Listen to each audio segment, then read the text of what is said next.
happy Friday to all of you out there, wherever you are and whenever you may be listening to tonight's broadcast. This one's another WKMC TV broadcast of the Pennsylvania Heartland Athletic Conference. This is a cross-divisional matchup between the visiting Lewisburg Green Dragons and the Mount Carmel area Red Tornadoes. I'm Jimmy Lesko. I'm joined, as I always am, by my brother Dan.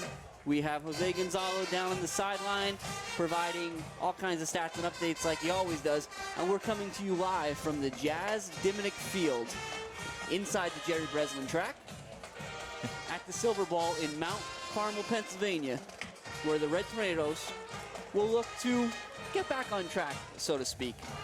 So tonight, Dan, we've got a game. We've got two different teams here.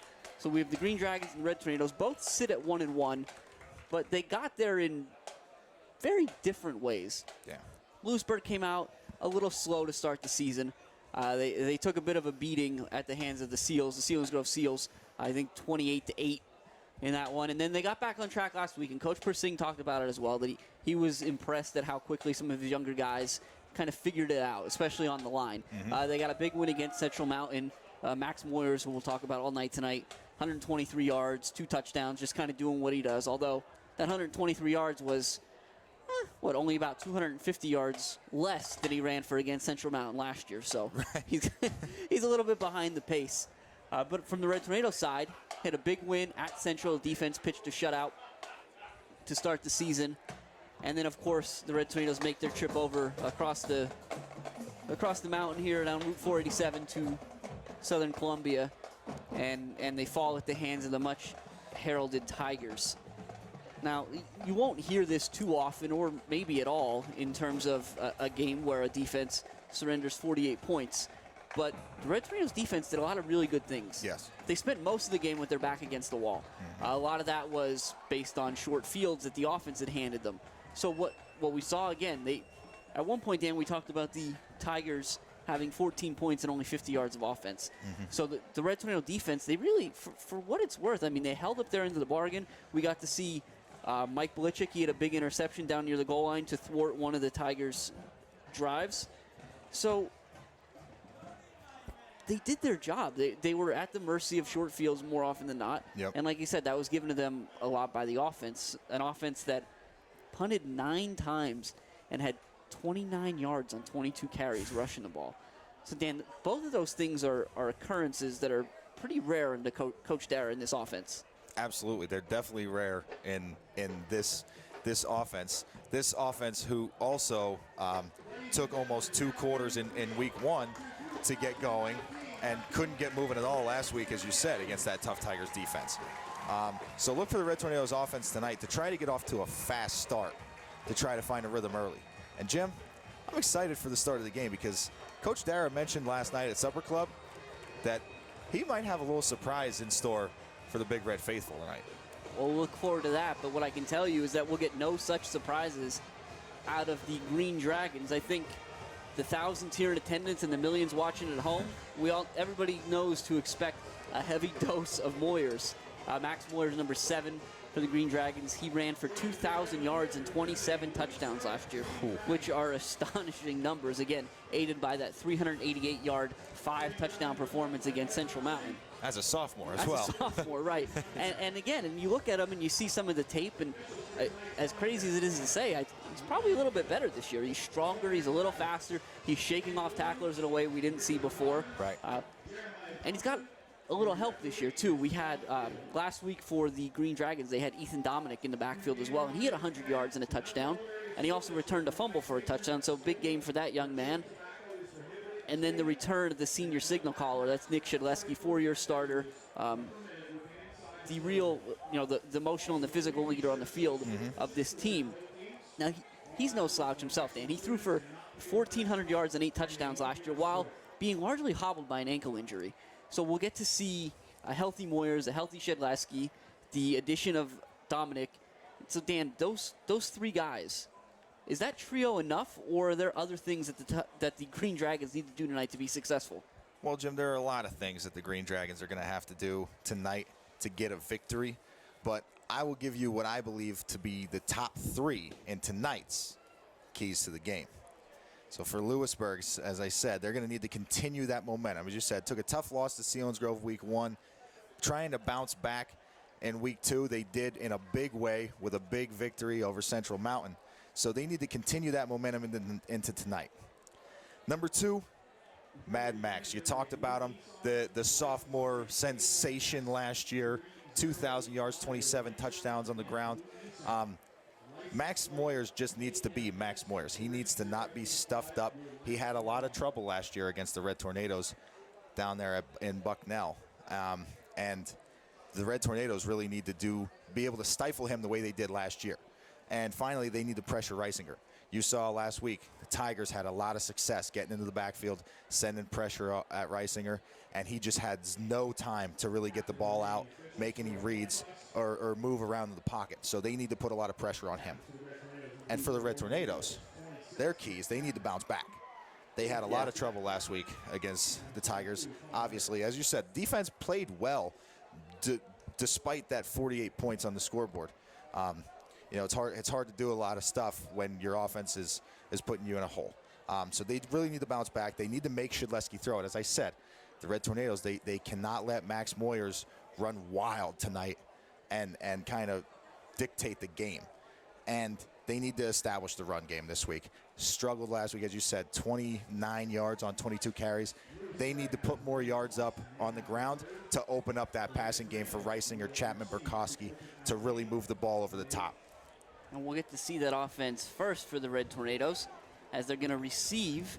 Lewisburg sent out their quad, I guess we'll call it, of Moyers, Shedleski, Logan Monroe. He's going to do the kicking, as well as the senior guard and linebacker Graydon Feldman for the toss. They won the toss and deferred. So the Red Tornado quartet of Chapman, Wills, Troutman, and Herb elected to receive, and they'll receive in the south end zone. So they'll be heading towards the scoreboard. And again, for the Red Tornadoes, we'll see Widener and Burkowski back deep. We'll talk about Burkowski a lot tonight, as he really came on strong last night again, or last week, that is. We talked a lot about kind of what that game was and what it wasn't. But it was a positive for a lot of these guys in a lot of ways. Yeah, it was definitely a coming out party for Burkowski. We saw what Burkowski was able to do last year, running the ball, when we put the ball in his hand, handing it off. Last week, we really got to see his hands go to work, make some terrific catches, on balls that probably should not have been caught by anybody, and was able to go out and get the ball and was kind of the big spark on that Tornadoes offense. Yeah, number 15 again, Logan Monroe's doing the kicking off for the Green Dragons, and you can see the Red Tornado back line is at the goal line, and they're not exaggerating. We saw Mr. Monroe really boot the ball, and he's going to kick a low liner out of the back of the end zone.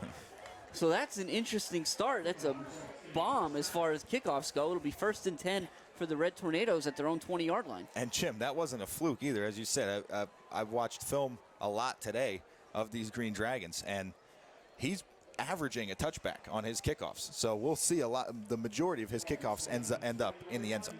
Yeah, the Red Tornadoes are coming out tonight. They're with their red jerseys, red pants. The Dragons are in their white jerseys, green pants. Now, the Red Tornadoes have come out in, if you listened to us last year, this is a shotgun double wing. There's no pro set here, and it's going to be a snap to the up back. That's Daukus, and he's across the 25 to the 30 to 26-yard line to bring up 2nd and 4. And, Jim, here's our surprise from Coach Dara for tonight. The Red Tornadoes going back to Old Faithful. They've been running the spread the last 2 weeks, had a little trouble. So, real quick here, we're going to tighten things up and get a quick 6 yards on the ground. So, Reisinger will be in the shotgun. He has Widener to his left. Now there's 2 in the wing to the right. It's going to be a handoff to Widener, and he has nowhere to go. Nice job there by the Green Dragon defense.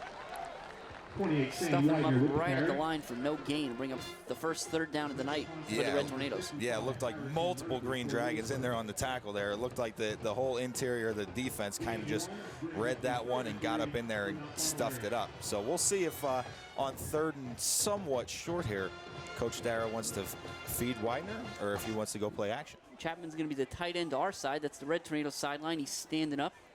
Reisinger's in the backfield with Widener. He sends him in motion. He's going to pitch it out to him. He's got a couple blockers in front of him. He reads the block well, gets over the 30 for the first down and a couple more. It'll be 1st and 10 Mount Carmel at the 35. And Jim, I like the move by Coach Dara going back to this shotgun double wing. This is how you get your team going. These guys have been playing in this system for, some of them 3-4 years. And it really, you got to get Widener in space. You got to get Burkowski in space. You got to get Chapman, Reisinger, get them all in space. And this is how you do it. You tighten things up and hit them outside.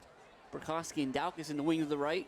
Widener goes in motion that way, but they hand it on the inside to Burkowski, and he's got some blockers in front of him. Does a nice job fighting, very close to a first down. He'll be right at the 45, and they'll move the chain. So another nice pickup for the Red Tornadoes. And that play there to Burkowski, we saw probably 100 times last year to Widener, which led Widener to over, I think, around 1,000 yards rushing last year. And hopefully it can do the same for Burkowski this year. Red Tornadoes back up on the line. Again, Reisinger in the gun. Widener to the left. He takes a snap, and he's going to keep it this time. Reisinger looks down the field. He's got Chapman wide open in the middle of the field, but he went to Burkowski and overthrew him. My goodness, there wasn't anybody within 10 yards of Chapman, Dan. Yeah, and this is, I think I talked to you about it a little bit earlier, Jim. The Green Dragons are going to run a lot of cover 3.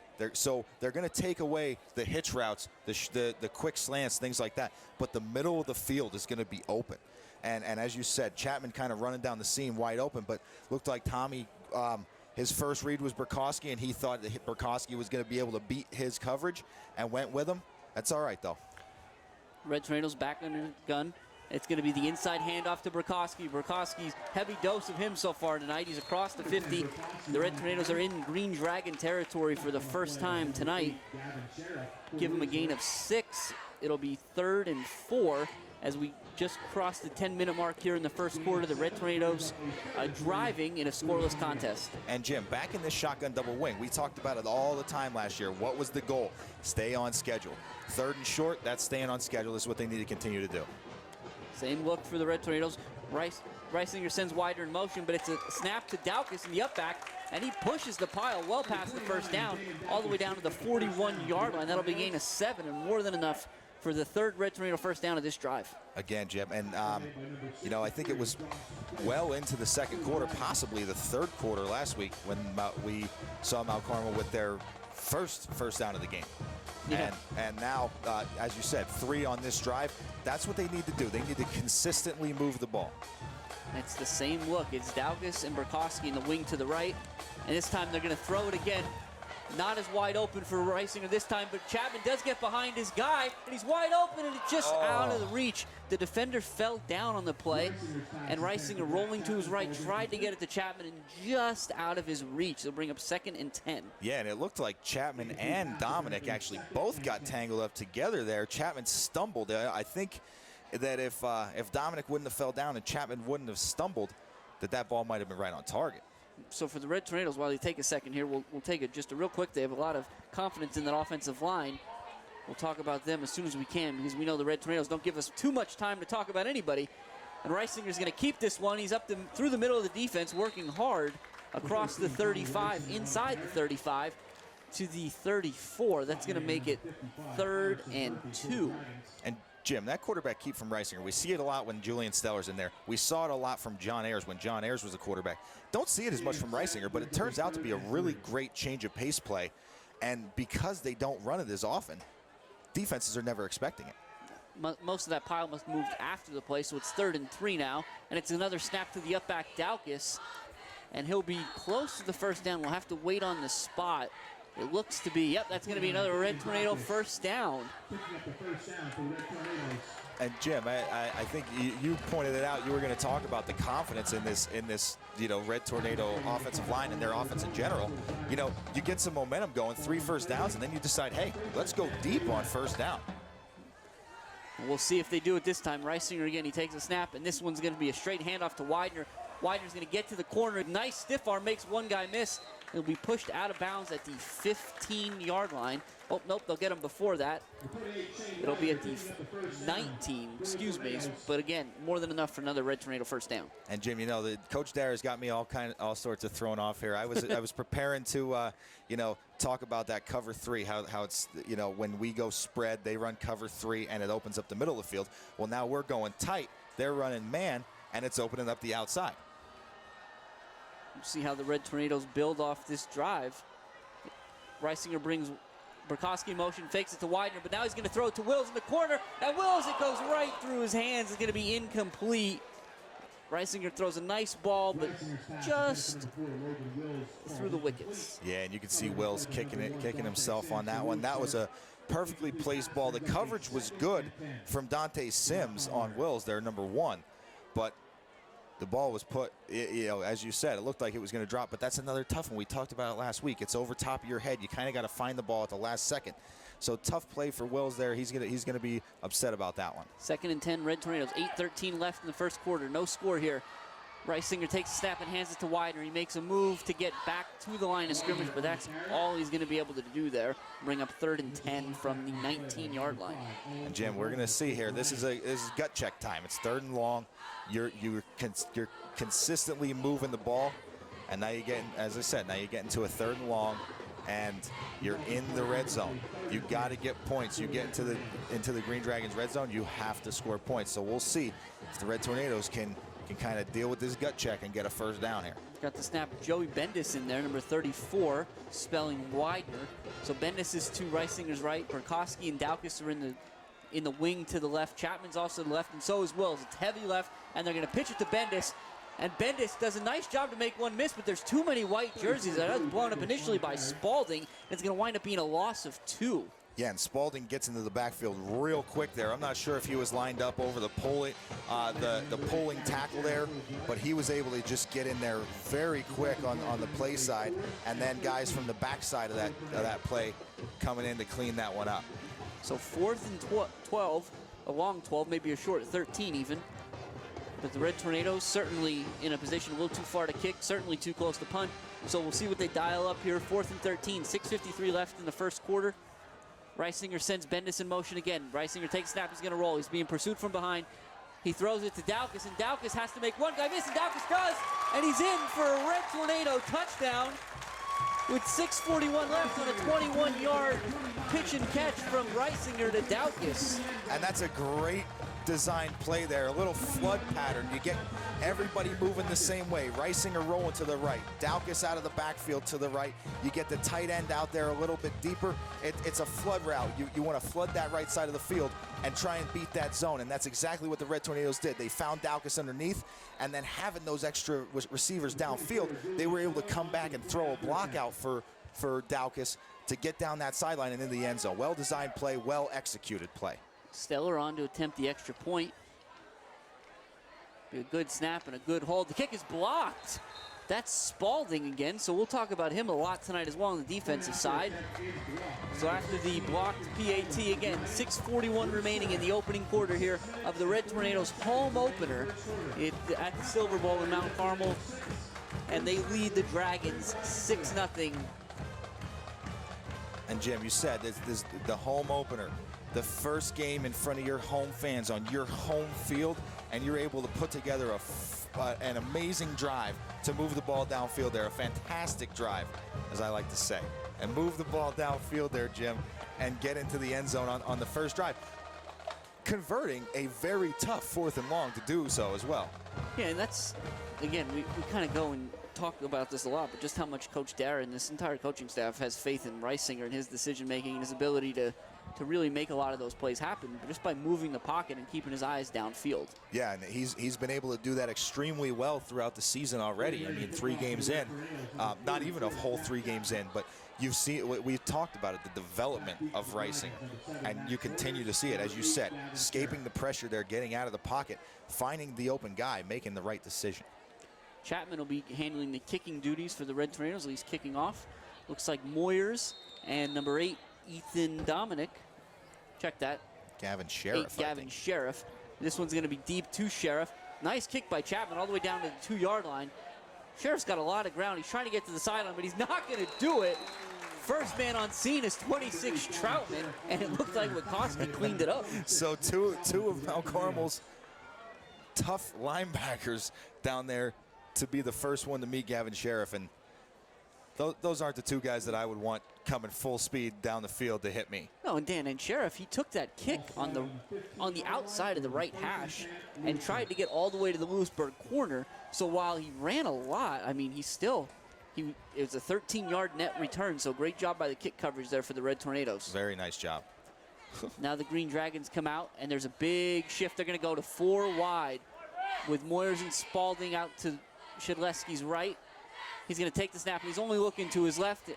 He's going to get number 9, and that one's Dominic, and he's across the 20 to the 21, so pick up a 6 on first down. Yeah, and as you see, Jim, these Green Dragons, they're going to move around a lot. They're going to try and do things to keep the Mount Carmel defense guessing.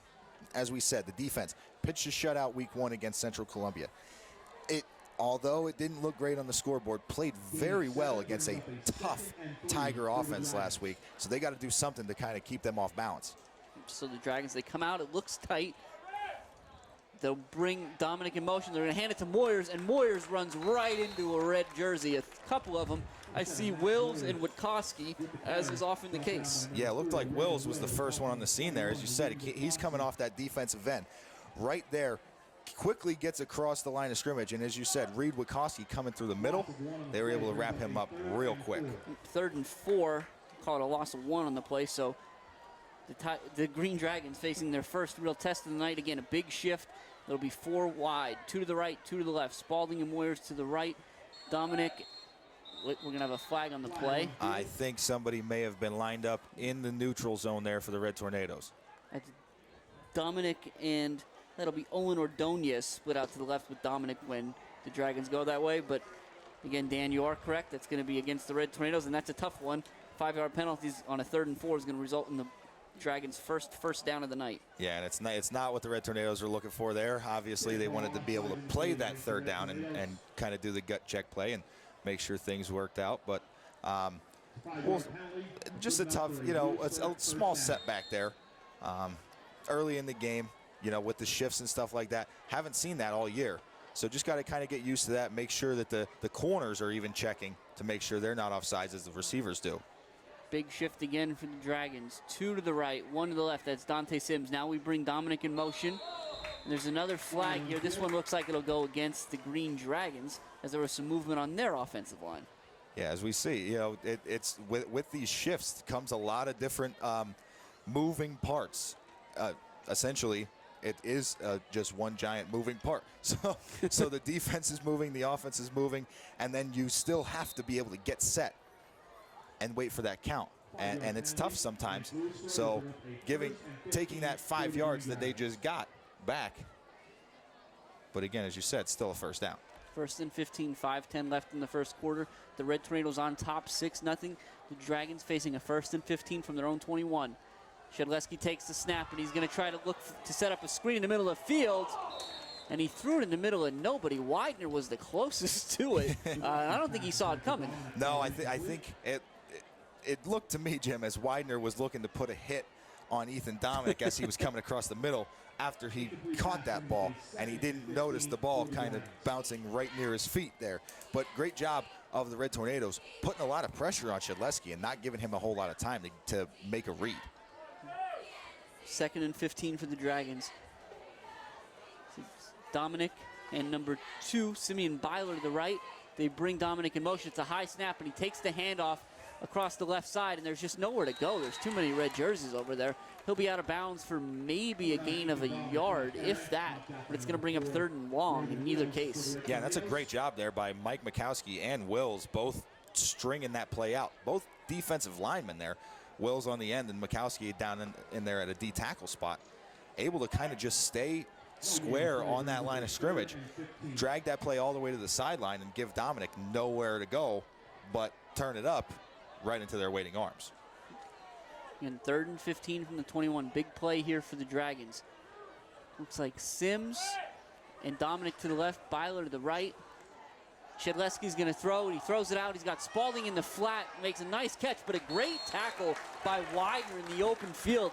after only a gain of 5. That's going to bring up 4th and 10. And Jim, that's one of those plays. I think we touched on it last week where Widener did everything that he was supposed to do in that situation. You get a little quick out route. You're not gonna get there to deflect that ball. You let your guy catch it and just make sure you make the sure tackle, as Widener did. Great job defending that. Spalding will handle the punting for the Green Dragons. Burkowski and Pupo back deep. And Red Tornadoes very close to blocking that punt. Burkowski's going to take it over his shoulder, retreating. Now he's looking for a little bit of space, and he's got some down the left sideline. A big block by Stellar, and they're going to call him for a flag, and that's tough. That looked like a clean hit. That was a great block by Stellar. Did a good job. You could see it clear from here, getting his head in front and making that clean block. Coach Darrett on the sideline, he's going to look for an explanation, because again, Stellar, that's textbook, and it often looks worse than it is. And there's a Green Dragon down on the play, so we'll pause here again. 4:07 left in the first quarter. The Red Tornadoes on top 6-0. That first score coming on a 4th and 13. 4th and 13, the Red Tornadoes come up with a 21-yard touchdown from the Blue Jays, and we've got a little there's a little accident here in the bleachers. The Green Dragon gets up as well, and he'll be able to walk off, so that's terrific. That was number 51, Garrick Feldman, 5'10", 195-pound freshman, doing a nice job out there, getting some work in. Yeah, so we'll see what happens with this penalty here as they walk it off. Did you get a call? I think it was a block in the back there they got him for. Yeah, that's what they're going to call it. It'll be a 15-yarder. So again, a nice job by Burkowski, first fielding the punt, then a nice job by the Red Tornadoes punt return team coming up with some blocks here. Yeah, and that's tough, as you said. Burkowski does a really nice job of kind of making a guy miss, getting up the sideline. Nice little block there to kind of spring him, and unfortunately move them back.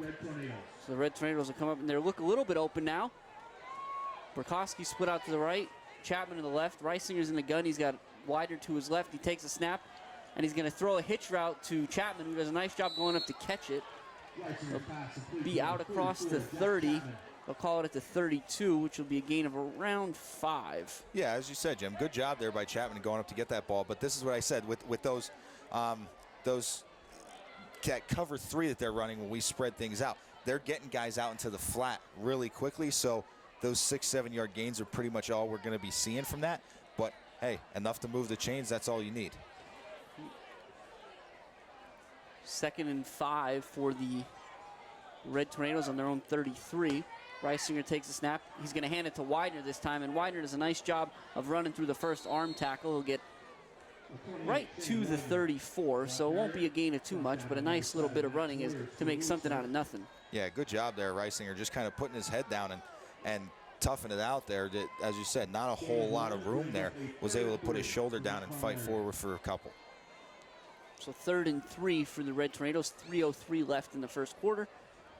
Reisinger takes the call, and he looks over the defense.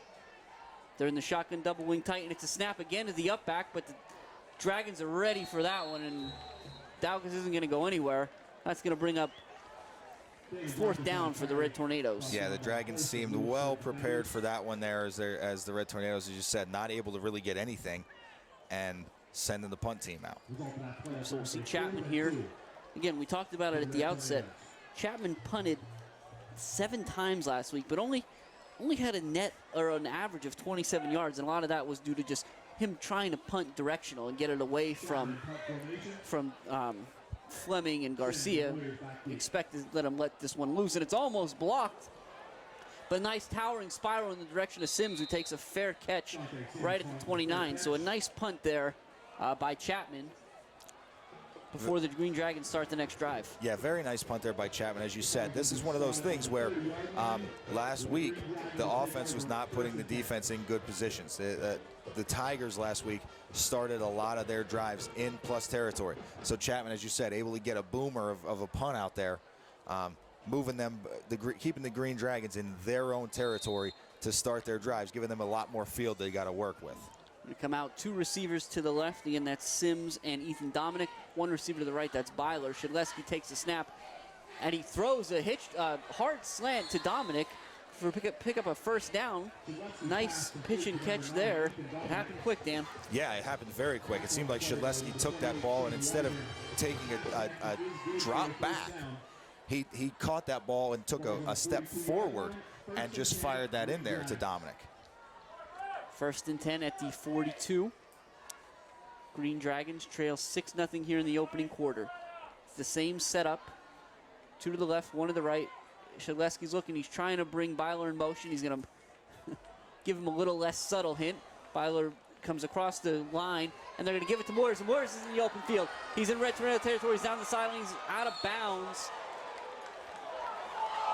He's out of bounds at the 23-yard line. They're going to be aided by a half the distance penalty by an alleged late hit, which was anything but. Yeah, Jim, Widener's playing until the whistle. If the refs wants to throw that flag and call it a late hit when Moyer steps out of bounds, he needs to blow the whistle simultaneously as Moyer steps out of bounds, because that's what Coach Dara is teaching these guys. That's what all those Mount Carmel Red Tornado coaches are teaching their players is, hey, we play to the whistle. No matter where the ball is, where we're at, we play until the whistle's blown.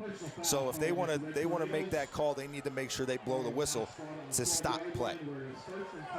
Dragons back on top again, half a distance to the goal penalty. It'll be 1st and 10 from the 12. Byler to the right.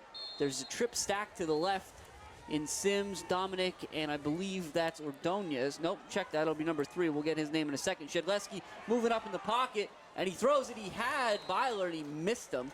But that number 3, that was Jack Landis out there as well. Yeah, he did have Byler out there in the flat, as you said. It looked like Byler kind of got away from his defender, but was able to, the Mount Carmel pressure was able to force Shedleski into an errant throw. So 2nd and 10 from the 12 again. We'll see what the Green Dragons dial up here, threatening for the first time tonight. Byler to the right, 3 trips receivers to the left, number 1, number 3, and number 9.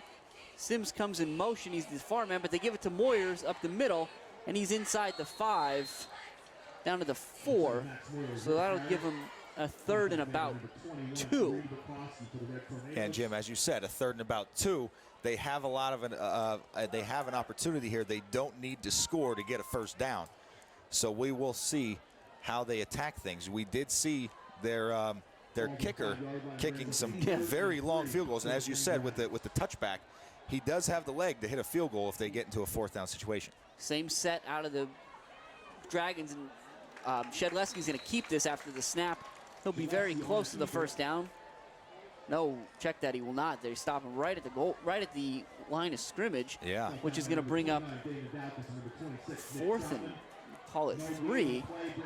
And it looks like it's time to kick, Dan. Yeah, as I said, he has the ability to get these kicks out. But we'll see. This is not number 15. It looks like we've got a different place kicker here. Number 20, Ben Liscombe. And Liscombe, he was their kicker last year. That's right. So we'll see if he can drive this one through. It's only going to be about a 21-yarder. It's up, and he drills it. And so that's going to cut the lead in half. So with 22 and a half seconds left in the first quarter, the Green Dragons are on the board on a leg of Ben Liscombe. And it's 6-3 here at the Silver Bowl. Yeah, and Jim, as you said, that was a well put together. It wasn't. Let me check that, Jim. I'm somewhat over my words a little bit here. It was not a consistent drive by the Green Dragons. It was aided by a half the distance penalty and a big run by Max Moyers. As you said, that's what he can do. He has that ability to get outside. And you were kind of over here miming to me. They're doing exactly what they need to do. They're putting 4 wide receivers out and pulling out 2 of Mount Carmel's linebackers, getting their safeties out of the middle of the field. And then they're just hitting us up the middle, which is opening a lot of things up.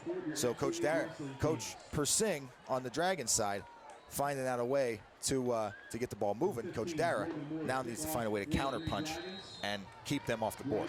Now we'll see number 15 for the Green Dragons again, see exactly where this kickoff winds up again. Widener and Brokowski standing at the goal line. And this is going to be short. It's going to go to the up back. We'll see, is that Troutman who picks it up, and he does a nice job. Now he's trying to get across the field. A great return out to about the 37-yard line. So, again, about 17 yards better than the last time Moore kicked off. I have to say, Jim, good tackle there by Michael Farinato, because it looked like with Troutman cutting back across the field there were not a lot of white jerseys over there. So if Farinato didn't hang on for dear life there and pull him down, there might have been a lot of room for Troutman. This is a situation where, Dan, I think the Red Tornadoes need to reestablish that run game. I agree, and that's what it looks like they're going to try and do. It'll be the shotgun wing. Reisinger, he takes the snap, and he's going to hand it to Widener.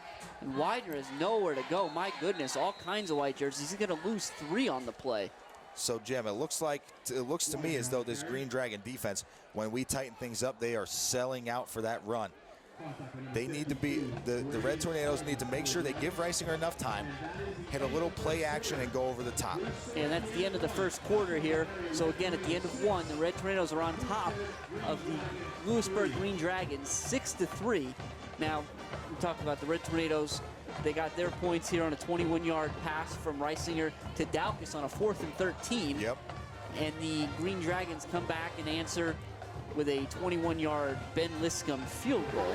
So it's been a little bit everything tonight, Dan. Yeah, we've seen a punt from each side. We've seen a score from each side. As you said, a little bit of everything. We got a field goal, we got a pass, we got guys breaking big runs.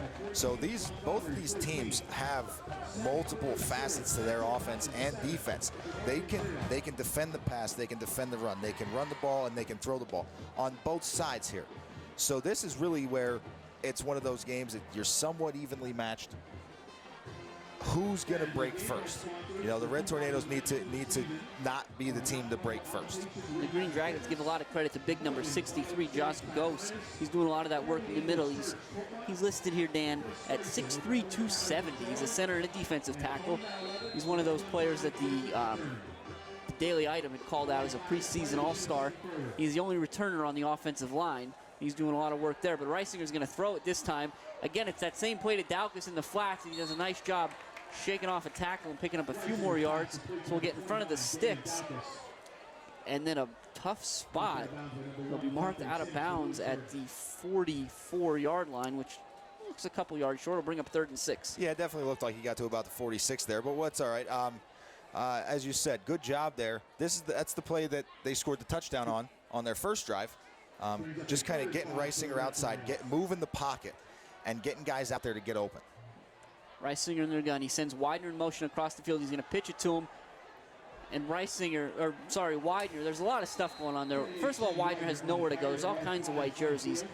And then to make matters worse, you're going to get a hold against the Red Tornadoes, I think, in that area. Yeah, it looked like it's definitely the area of holding, and there were 2 flags thrown on it, so it looked like both referees saw that one. 2 flags, fortunately only 1 penalty. Yeah, fortunately is right. It will be 10 yards from the spot, I believe, and since that occurred in the backfield, we'll see exactly how they're going to mark this one off.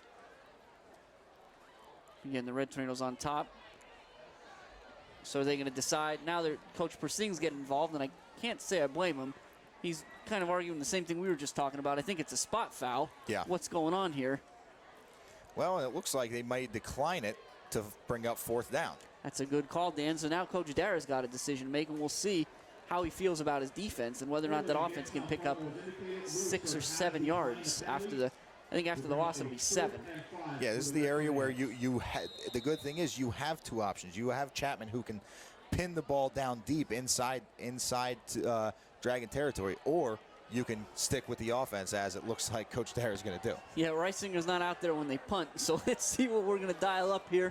Again, 4th and 5 at the 43. Here we go. Hard count from Reisinger. The Dragons move, but not enough. Now Coach Dara looks to have taken a timeout. Yeah, it looked like there was a whistle. Yeah.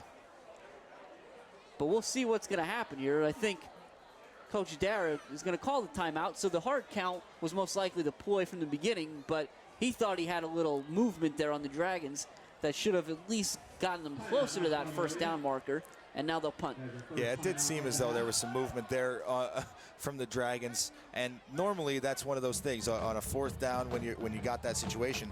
It's all you need is one of those Dragon helmets to cross the plane of the ball, to cross the line of scrimmage, and that's normally when that flag is thrown. And it seemed as though these refs have been kind of pretty quick to throw it, so you thought with the movement there would have been the call there, but unfortunately things not going Mount Carmel's way when it comes to the referees tonight. Yeah, so maybe if you're watching this in a way that you have an ability to rewind or move anything back, might want to take a look at that one and see where we wound up. Yeah, and then let us know what you think. Tomorrow. Yeah, tomorrow. So Chapman on the punt. Again, he'll punt to Moyers and Sims. It's a good snap. He's got no rush. He takes his time. It's an end-over-end kick directed towards the sideline. It's off somebody. It's going to roll out of bounds. There were 2 players, one Red Tornado, one Green Dragon, but either way, it's going to roll harmlessly out of bounds at the 20-yard line. So another nice punt out of Chapman, but let's wait. There's yet another flag on the field. Yeah, another flag down on the field here. We'll see. It's behind the ball, so it looked like it was technically in the defensive backfield. So possibly a block or a hold running down the field there on the punt team or on the punt return team, which, if things work out correctly, will move them back from the spot. And that's exactly what it is, Dan. It's going to be a hold against the Green Dragon. So again, at the 20, should be take them back to the 10. We'll bring up 1st and 10 for the Green Dragons from their own 10-yard line in the shadow of their own goalpost in that south end zone. Where the creature bleachers used to sit. We'll see there's a new tornado brick project there, which we'll talk about as soon as we get a minute. And we'll also talk about the good old turf project here at the Red Tornado, at the Silver Bowl as well. Yeah, so now, as we said, Mount Carmel defense here needs to be able to kind of capitalize on the good field position that Jack Chapman put them in. The Green Dragons are going to spread the Red Tornadoes out again. And the ball's on the ground, and the Red Tornadoes are all over. It'll be 1st and goal, Mount Carmel. That's Colin Earth, the one they call Chili, and he's going to be all over that ball. That's so right. 1st and goal, Red Tornadoes at the 9-yard line. And that's right, Jim. Big number 72, Chili in there, causing havoc in that offensive backfield. Just coming off that defensive line and being aware of where the ball is. He hears ball called out, and it's fitting for, in a situation like this, the captain on that offensive and defensive line to come up with that ball. And a lot of things can happen when you're inside your own 10-yard line, and that's certainly one of them. The Red Tornadoes are going to come out tight as always, and Reisinger is going to hand it to Burkowski on that inside trap. Burkowski almost gets out of bounds. He does a nice job, but there's a lot going on here, so hold on. So Moyers makes the tackle, which is a nice shoestring tackle to keep Burkowski out of the end zone. Then we got a way late flag, yet another one against the Red Tornadoes, and Dan, I didn't even see anything that looked like a flag on that one. Not in the direction that the referee threw the flag. It didn't look like there was a whole lot going on there, but the Red Tornadoes kind of shooting themselves in the foot here. You get the ball inside your own 10-yard line, starting the drive in the red zone, and now you're going to have 1st and goal outside of the red zone. It's going to be a dead ball foul against the Red Tornadoes. So, again, given where the official was standing, the direction in which he threw the flag, and where he was looking, I mean, he was looking at the ball, which one of the only responsibilities I have up here is to follow the ball. Right. And it looked like everything was on the up and up. So, again, that's another one. It'll be 1st and goal for the Red Tornadoes from the 26-yard line. So, we're seeing a lot of fun stuff tonight. Reisinger sends Burkowski in motion and hands it to him, and he tries to get deep, but Spalding is all over him. A great play by number 16, Ethan Spalding, and that Red Tornado goal to go is going to get a little bit longer as he'll be dropped all the way back at the 37-yard line. And again here, the way that it looks like a weird spot there again, Jim. Normally, where forward progress stops is where the ball is spotted, but they spotted Burkowski where he went down, which Spalding flung him 3 or 4 yards back. So again, things are getting a little strange out there, and maybe the official time here is to figure that out. So we'll see what's going to happen there. Little conversation. Yeah, this has been an interesting first half. 10:24 left yet in this first half, so we're barely into the second quarter. The Red Tornadoes are on top 6-3. came up with a 1st and goal from the 9 before a penalty and a big loss put them facing a 3rd and goal from the 37-yard line. Yeah. So we'll see. Not a whole lot, not too many plays in the playbook to address this, but Reisinger's going to do his best, and he's going to keep it himself. He rolls out to his right now. He makes another move to the left, keeping his head downfield all the time. And he's got Wills, and Wills is shaking off tacklers. So a great play by Reisinger and a better catch by Wills in traffic. Yeah, so it's going to be all the way down to the 12-yard line, so gain of 25. Jim, to put that into perspective for you, Reisinger is a right-handed quarterback. Loves to roll out to his right side. Doesn't normally have to set his feet as hard, rolling to the right side. Here, that can't get to the right side, rolls to his left, doesn't set his feet, and delivers a strike to Wills. So we'll talk about that play a little bit more in a second. As we are in the field right now, Red Tornado's looking to make this a battle of the kickers as Steller's out there.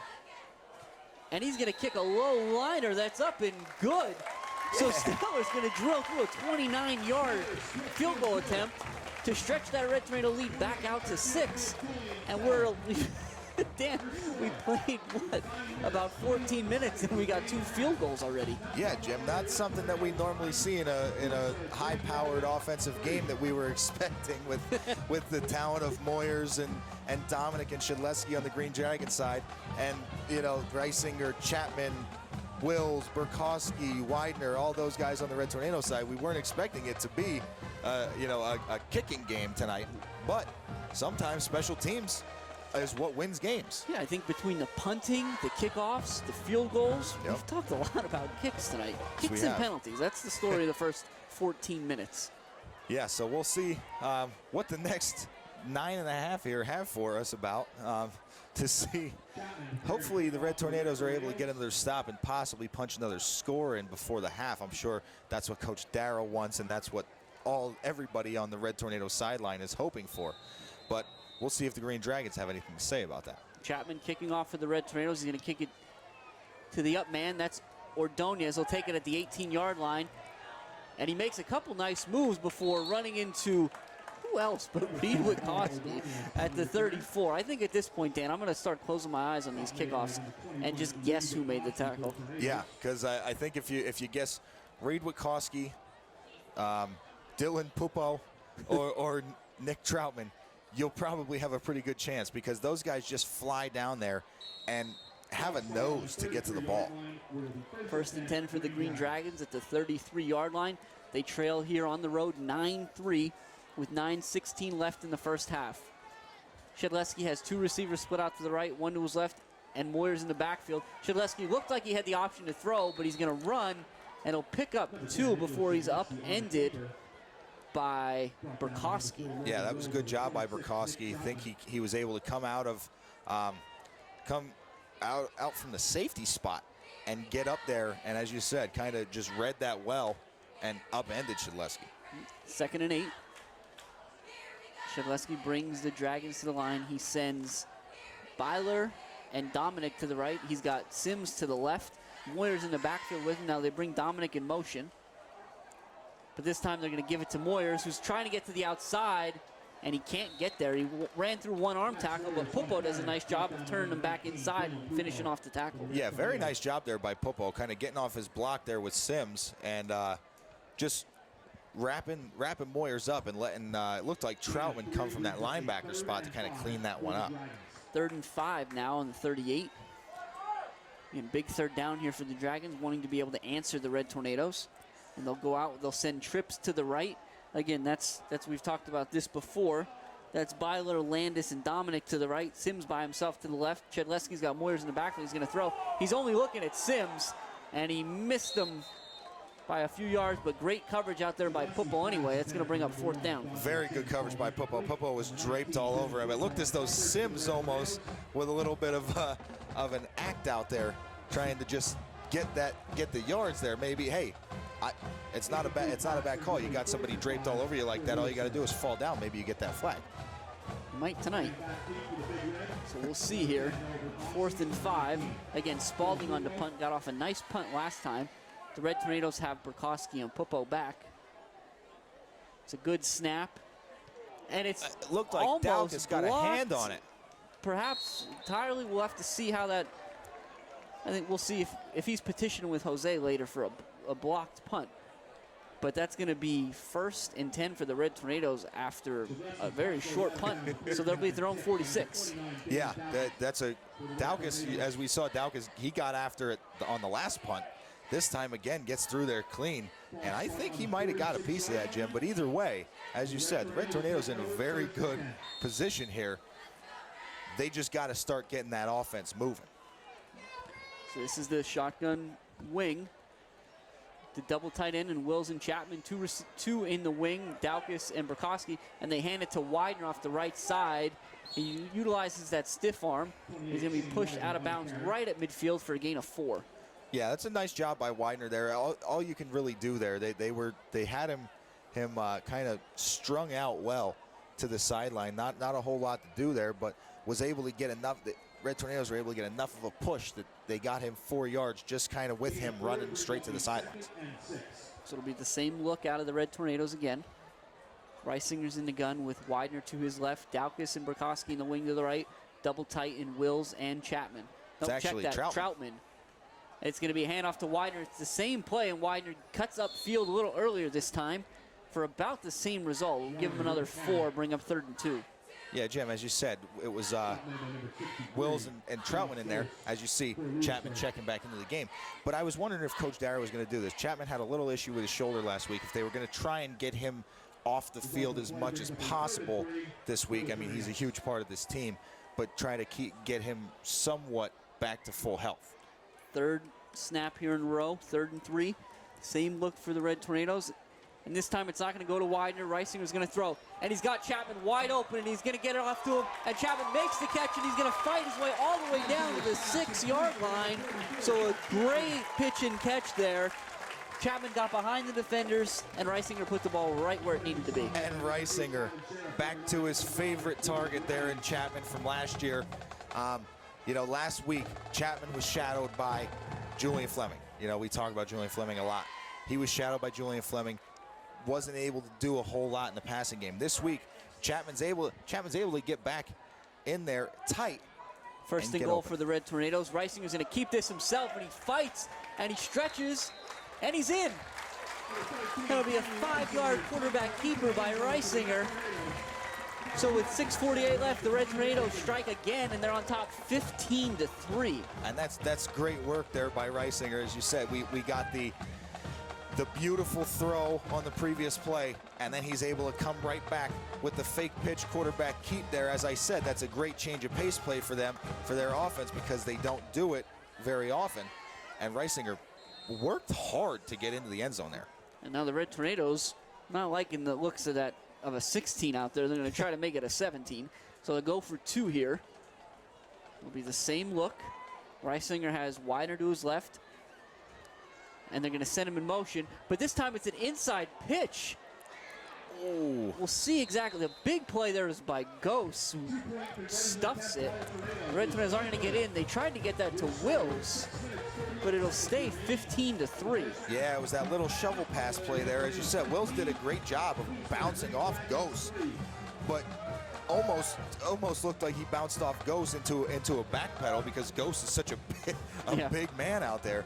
Started the back pedal and just wasn't able to get his footing back right to really push himself forward into the end zone. But as you said, it looks like we got an interesting score up there on the scoreboard for sure. Yeah, we talk about a lot, Dan, about, and we got away from it a little bit in the first 2 games with the kind of the smash mouth spread that the Red Tornadoes run. But when they're in the shotgun double wing or shotgun wing, however they're situated, each play builds off the next. Yeah. And so you saw it was Widener to the right, Widener to the right, Widener to the right. Well, then they fake it to Widener, and Reisinger can get up the middle. And then Widener to the right, Widener to the right. They fake it to Widener. Reisinger fakes the QB draw and hits Wills with the shovel. It didn't work out, but you can kind of see what Coach Dara's thinking is how he sets these plays up. Yeah, it's almost a progression. You know, you kind of lull them to sleep with Widener, and then you wake them up. Hey, we're giving it to somebody else. Chapman's kick is going to be fielded by, it's Moyers and Sheriff. There's a little confusion there. It bounces. Sheriff picks it up, and he's only going to get to the 15 as there's too many red jerseys there. And who was the first one on the scene? Reed Wachowski. Who else? First one down there. He was able to fight off of a decent block from Moyers there as well as Sheriff picked that up and kind of just wrapped Sheriff up and got his help there to clean it up. So 1st and 10 from the 15. 6:43 left in the first half. The Green Dragons trail 15-3. Certainly want to try to get some momentum here as it seems to be shifting in the Red Tornadoes' favor. Yes, it does. They're going to send 2 receivers to the right. That's Dominic and Byler. They bring Dominic in motion. Shedleski takes the snap and he hands it to Moyers. And Moyers does a nice job making a couple guys miss. He's cutting across the grain. It's a really tough run, a shifty run as well. Out across the 20 to the 24 to bring up 2nd and 1. Yeah, it looked like Troutman was finally able to bring him down, but from behind him, you know, as he was cutting back across the grain there, Troutman was able to kind of find him through the mix and make that tackle. But it looked like Moyer should have been wrapped up in the backfield there and was able to just make a couple moves and move upfield. Same look out of the Dragons. They'll have number 6. We'll have to take a look and see exactly who number 6 is in the wing to the left on the same side as Moyers. Shedleski takes a snap and he's looking in one direction. He's going to throw it as hard as he can, and he has Dominic. Well, this will be interesting because we'll see how that works. He seemed to have made the catch and then he dropped it, but will they give rule hit that he had possession? And tonight they will. It'll be a big play. It'll be 1st and 10. Green Dragons looks like around midfield. And wow, yeah. Okay. Yeah, as you said, nice pitch and catch there, if you want to call it that, from Shedleski.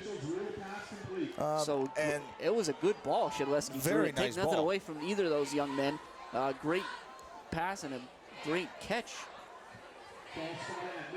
Inside the boundary. Yeah, inside the boundary, and he completed the catch all the way through. 1st and 10, Green Dragons. Shedleski brings Dominic in motion. They're going to hand it to Moyers again. Moyers off that right side. There's too many red jerseys there. It's Burkowski and Belichick do a nice job of stopping them right at the line of scrimmage. And you know, Jim, the Red Tornadoes I love the way that they're playing right now. It looked like there might have attempted to be a little bit of discussion on the sideline there between some of the players and the referee about the fact of that being a catch. And you saw 3 or 4 more red jerseys go over there and pull their player back and say, hey, it's all right. Let them make their calls. We're going to play our game. 5:20 and counting in the first half. Dragons trail 15-3, but moving. Shedleski brings Moyers in motion this time, and they're going to fake it to him. Shedleski's going to throw, and he moves up in the pocket a couple times. He's a big kid. He keeps shaking off arm tackles. A huge gain of around 15. He's inside the 35 for a Green Dragon first down. Yeah, there was a ton of pressure applied by Daukus and Wills off the edge. But as you said, as Shedleski stepped up into the pocket there, because there were so many receivers in routes, the middle of the field was wide open. There was nobody really able to get there. Well, when they brought Moyer in motion from that wing slot, he ran a wheel route down the other sideline, and Shedleski was always looking for him. Yep. Great job by the Red Tornado defense not letting him get open. So 2 receivers to the left, and Shedleski brings Byler in motion. This time they're going to hand it to Moyers, and Moyers is going to knife through the defense. Again, he's a shifty kid. Does a nice job of getting up across the 30 to the 27-yard line. Will bring up 2nd and 4. Yeah, Jim, this is one of those situations as well. You know, Moyers, we talked about how effective he can be running the ball. You really just need to keep him contained, as the Red Tornadoes have been doing to this point. Same look for the Green Dragons. This time Shedleski's going to keep it, and he goes up to throw it. He's trying to hit that tight end again. Oh, that's 9. That's Dominic. Check that, but he threw it at his feet. It'll bring up 3rd down. And, Jim, I'm not sure if you could call that sort of a run-pass option there, but that's what they're making Yeah. it. It's a variation of a run-pass option. He's literally getting the snap and beginning to run forward as a quarterback keeper, but keeping his eyes downfield and looking for an open receiver. And given where those routes are being run, it's directed at the linebackers. And it's right in front of his eyes as well. Green Dragons 2 to the left. 1 receiver in the wing. That's Byler. He comes across the formation. And they hand it to Moyers again. Moyers, again, he runs through an arm tackle in the backfield to get out to the 25. It's going to be very close to a first down. It'll be about a yard short, so it's going to bring up 4th and 1. Let's see if they kick from here. Yeah, I'm not sure if this is one of those situations where it would be. I think Coach Persing is really hoping to put the ball in the end zone here. And I understand where he's coming from. I'll be honest with you. I wanted to see Liscombe come out and try to kick a 35-yard field goal. I did as well, but watch for the. Never mind. And they give it to Shedleski on the keeper, and he's a big kid, Dan. He's going to get over the line of scrimmage and pick up that first down. Yeah, Jim, I was about to say, let's see if they do a kind of a hard count and then bring Liscombe out. But they went with a quick count to try and catch the Red Tornadoes off guard. And as you said, Shedleski able to just pound forward for that yard and a half that he needed. 6'3", 215, and he looks it. Yeah, he definitely is he's a stocky kid, and he looks like a quarterback out there, you know? Yep. Ordonez is going to come in for the Green Dragons. Sims will go out, so we'll see what they dial up here. Again, Shedleski's got Moyers to his left. Dominic and Byler to the right. Ordonez is in that wing position to the left. And they're going to hand it to Moyers, and Moyers drops the ball. The ball's on the ground. And Wills is going to recover a fumble in a way I've never seen anybody recover a fumble before. That's one of those situations, Jim, where it looked like he was trying to get over the catcher to be safe at home. He scooped that. He scooped that on a front flip, and so that'll be the second Moyers fumble tonight, both in really tough spots. But for the Red Tornadoes, it comes at a great time as they're take over 1st and 10 on their own 28 with 3:07 left in this opening half. Yeah, Jim, Wills was able to lean over Shedleski and take the ball away from him as Shedleski tried to cover that one up. That was impressive. So the Red Tornadoes back out there. Reisinger's going to take the snap, and he's going to fake it to Widener, and he throws it over the head of check that, Burkowski, which seems to have been on purpose, and rightfully so, just throwing it away. Yeah, I think that's a very, very good decision there by Reisinger, and we continue to talk about his progression. Making that play. You got a guy in the area, so you're not going to get hit for intentional grounding. You're not going to lose 10 yards on a sack, and you're going to stop the clock and preserve time. That's moving forward. So if you want to take a guess as to what the Red Tornadoes are trying to do here, I see Widener and Daukus on the sideline. Bendis went in, so we'll see if this is more of a passing pattern. And they're going to hand it on the inside to Pupo. So it's the same play they run with Widener and Wills, or Widener and Burkowski. They're just running it with Bendis and Pupo, and Pupo's going to pick up 2 to bring up 3rd and 8. And that's the thing with these Red Tornado running backs that has not changed from last year. They're interchangeable. You can put Witkowski, you could put Troutman, you could put Wills, you could put Chapman, you could put them all at the tight end spots, those up back spots as Witkowski is right now, and you could put Bendis, Widener, Burkowski, Pupo all in the backfield. Red Tornadoes are going to come out 2 to the right. It's Chapman and Burkowski. Burkowski's in the slot. Reisinger, he takes the snap and he's looking in that direction. He's going to roll to his right a little bit. He puts his foot in the ground and he moves across. He's going to throw a deep ball across the field to Chapman, and Sims come over and puts a stick on him. It's very close to the first down. I think that might be enough, and Chapman. And it is enough. Yeah. They're going to move the sticks there. 1st and 10 Red Tornadoes, and that ball traveled a long way. Jim, I was just about to go there. We've talked about that a lot. Sometimes on these short hitch routes, they're only good for 6 or 7 yards, but it's Tommy's throwing the ball sometimes 15 yards in the air. Yeah, that was from the left hash to the right sideline. Right. But that's what happens when you are able to go through your progression. Sometimes you're designed to roll left, and the only guy open is to the right. Red Tornadoes back on the ball. They're tight again. Reisinger takes it, and again, he's not going to hand it off to Bendis. He's going to keep it himself. He's going to throw it, and he's got Chapman again, and he just overthrows him.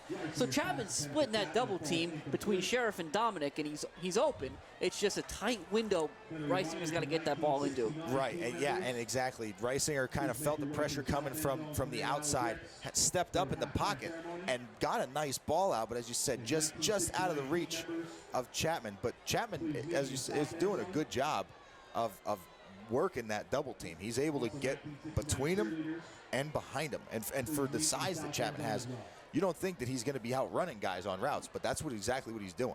2nd and 10 for the Red Tornadoes, 2:06 left. They're on their own 38-yard line, looking to score again before the half.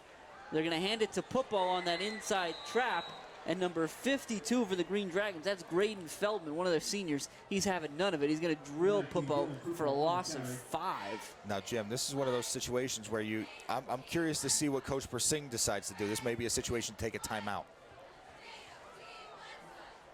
Clock is ticking, Dan. Again, 1:43 and counting. A full 22 left on the play clock. Coach Dara in no rush to get that call in. Content to turn the ball over if necessary to the Green Dragons with as little time as possible. Which is what you would expect for him to do. Pupo and Chapman split out to the left. Reisinger has Bendis to his right. It looks like Burkowski in the slot. Reisinger takes the snap and he rolls to his left. He's going to throw it to Pupo, and Pupo's going to make a great catch for a first down and more, well into Green Dragon territory. It'll be 1st and 10 Mount Carmel at the 37-yard line. And Jim, that's a great design play there by Coach Dara. You get, again, another flood route. That's what you need to do. You need to put a lot of guys in the quarterback's line of sight if you have him rolling, because it's harder for them to keep their eyes downfield as they're moving the pocket. So he puts Chapman and Pupo in routes to the left side there, and he's able to find one open. Reisinger sends Wider in motion. He's going to throw it again. He's rolling out to his right, and he's got Daukus on that same play. Daukus smartly gets out of bounds. A little bit early, I guess we'll call it, right at the 28-yard line. Yeah. There's going to be a timeout there called by the Green Dragons. So, again, 15-3, 109 left in the first half. The Green Dragons take a timeout as the Red Tornadoes are driving. It'll take a second here to kind of just let everybody at home know. One of the cool things going on here at the Silver Bowl tonight is we're going to recognize the 1969 Eastern Conference Championship team. So it's always great when we can kind of honor tradition here. Again, MCA big on tradition. And I got some information from Mr. Sakavich today. He told me all kinds of fun stuff. Yeah, the 69 team was very, very interesting. So he likened that 69 team to the current version of the Southern Columbia Tigers. That team had 9 players go Division I, Dan. Wow. They won the Eastern Conference Championship 47-6, and that was against Valley View, who during that year for the first time had become a combination of 3 local high schools. So it was Blakely, Jessup, and Archibald. They all formed they all combined to form Valley View and come down here and beat Mount Carmel, and it wasn't even close. It wasn't even close. So we'll talk a little bit more about those guys shortly. I've got a trivia question. But again, a great night here at the Silver Bowl as always. So the Red Tornadoes, they'll start this now 4 wide. Reisinger, it's a now route to Burkowski, and they have some receivers set up for Burkowski fighting through arm tackles. He's all the way down to the 1-yard line. That was a beautiful, almost swinging gate type screen, Dan, and Burkowski got in the alley all the way down to the 1. Jim, and that was a great job. As you said, there was a very, very small opening for Burkowski to get through, and he did. The Red Tornadoes on top of the ball quick here, Dan. We'll get to that in just a second. Reisinger takes a snap and he hands it to Widener. Widener picks his way and he's in for another Red Tornado touchdown. And with 50.7 seconds left here in the first half, the Red Tornadoes will open this lead up a little bit more, 21-3. And Jim, this is the what we have been waiting to see from the Red Tornadoes offense. Now, the first 2 weeks, they had a lot of trouble getting going. They weren't able to really find their rhythm. They were doing a whole lot of spread and not a whole lot of tight. Now they kind of go to a balance of, the shotgun wing and the smash mouth spread, and they're really starting to hit their stride. Yeah, the extra point is up, and it's good from Stellar. That's going to put the Red Tornadoes on top 22-3. And speaking of scores, this is where I was trying to go with the 1969 team. Mr. Scavenge gave me the trivia question for the night, or for tomorrow. Okay. In the 1969 Eastern Conference Championship game, now you think about those teams, Dan. You want to take a guess as to who scored the first touchdown? I'll give you one answer. It's not a Diminick. Not a Diminick. Well, that takes a lot of people's answers off the board here, Jim. Is this question for me? Yeah, it's for anybody. But here's the thing. It's not a Diminick, but it should have been. But it should have been a Diminick. Okay. So I'm assuming it was probably someone who replace the Diminick for some sort of reason. Possibly, it's not a current high school football coach, is it? No. Okay. No. All right. Because he was also on that team. my high school football coach and the current coach of Berwick, Carmel DeFrancesco, was on that 69 team. Chapman's going to kick off for the Red Tornadoes. Moyers and Sheriff will try to get a spark here. Chapman's going to be low, and he kicks it right at the second line. That's going to be number 14. Ooh. Number 14 for the Green Dragons, who picks that up. It's Jay Lannert, and he does a nice job getting upfield, but he runs into a wall of number 7, Brock Everett. And Jim, we talked about it earlier in the game. Brock Everett is a big guy out there. What do they have him listed at here? Looks like 6'3", 180 pounds. So he's a pretty well put together kid out there. And what a big hit. Everybody's 6'3" tonight, I feel like. Yeah. Everybody we talked about. Yeah, everybody's tall anymore, Jim. I feel pretty small compared to these guys. We missed out. 1st and 10, Green Dragons on the 36-yard line. They're going to hand it to Moyers. And Moyers is going to go down hard in the backfield. That was tackled up high, but certainly clean. And the clock's going to continue to run. We'll see what Coach Persing looking to do here. Yeah, it looked like that might have been either one of those defensive ends, or it looked like Colin Erb was in there as well. Shedleski gets him back up on the ball quickly. He takes the snap, and he's going to throw it. He looks to his left. He's going to heave it. He's got a man.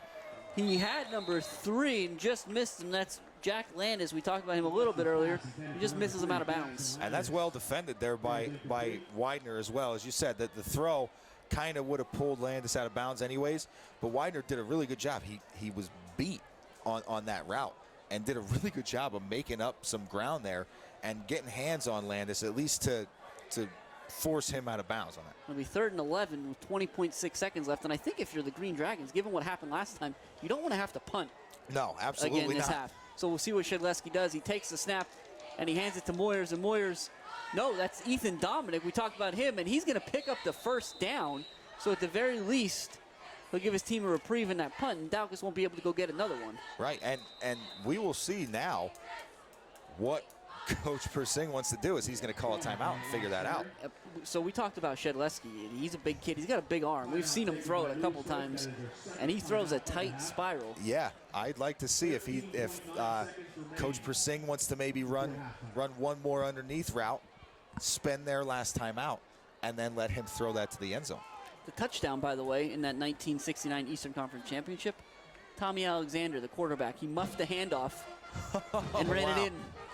Oh, ran it in from 5 yards out. Very interesting. So it was a broken play, and he was able to make something out of it. That's another name that a lot of people in the Mount Carmel area know of, is Tommy Alexander, along with the Diminix and Coach Carm DeFrancesco, and a ton of people who are, big-time names in the area that people will never forget were on that 69 team. There's another Mount Carmel name that's having a lot of success elsewhere. We'll talk about him in the second half. We were fortunate enough to learn about him last week. But here on the field, Shedleski is going to take the snap and roll out to his left. But the Red Tornadoes, that pass pursuit is never ending. There'll be a sack in the backfield. Now there's a flag on the play. Looks like Mikowski on the sack. So for a moment, it's a 4-yard loss with 7.7 left on the clock here. Yeah, defensive penalties at this time of the game are never good, because that always gives the offense another opportunity for a play. We'll see this one. That's an offsides on the Red Tornadoes somehow. Okay. So wherever that play, I guess maybe somebody lined up in the neutral zone. That's why the play continued on. But so they're going to walk 5 yards off that, but it's interesting, Dan. It always gets to this point of the game where those 6 seconds probably matter more to the Green Dragons than the 5 yards do. Yeah, they definitely do. Now we're going to get an official timeout here to hopefully straighten this stuff out. We'll try to see exactly what's going on. The Dragons looks like they're going to come out with 3 wide receivers to the left. It's 1-3-9, which is kind of fun to say. That's Sims, Landis, and Ethan Dominic to the left. Shedleski's in the backfield. Where else might he be? Right. They are going to reset the clock, though, so they'll get that. They will get those 6 seconds back. It'll be 13-7 on the clock, I believe, is where it started at. I do believe so. Shedleski, he'll be awaiting the snap. Going to put Moyers to the right. So 13-7, so they get the 5 yards with no time lost. But again, you kind of run that play a little bit. So we'll see here what Coach Persing dials up. And you got these 3 guys to the left. You might let Shedleski throw it as far as he can. He takes the snap and he goes straight back, but it's a quick out to number 2, Byler. Again, nice job. Dan, that's exactly what you talked about. Yeah, that's what I expected. Give Shedleski, so now instead of him maybe throwing it as hard as he can and getting it to the goal line, he's throwing it as far as he can and getting that 5 yards deep in the end zone and having those 3 guys all with an opportunity to go up and get it. As you see, the Red Tornadoes safeties back almost to return a punt here in a very deep zone. Pickup of about 9 seconds left. They're on the 41-yard line of the Red Tornadoes. Shedleski drops back. He's under pressure. He's rolling to his right. He's going to throw it in the direction of nobody in particular, but it's not going to run the clock out just yet. It'll be 2.6, and the Green Dragons will get another shot at this one. And Jim, I know when I really like what Coach Dara is doing here. You know, it's one thing to have the deep safeties, have guys back there to defend this play if Shedleski is able to get enough on one and get it to the end zone. But why give him any time? Go after him and don't let him set his feet and throw the ball as hard as he can. Make him throw it on the run. So that way, even if a pass is completed, it may not be completed in the end zone. Like we said, we're going to probably see one of 2 things here. You either see how far Shedleski can throw it, or maybe a hook and ladder type play where you get the ball in Moyers' hands. So we'll see. Shedleski brings Sims in motion, and they're going to hand it to Moyers.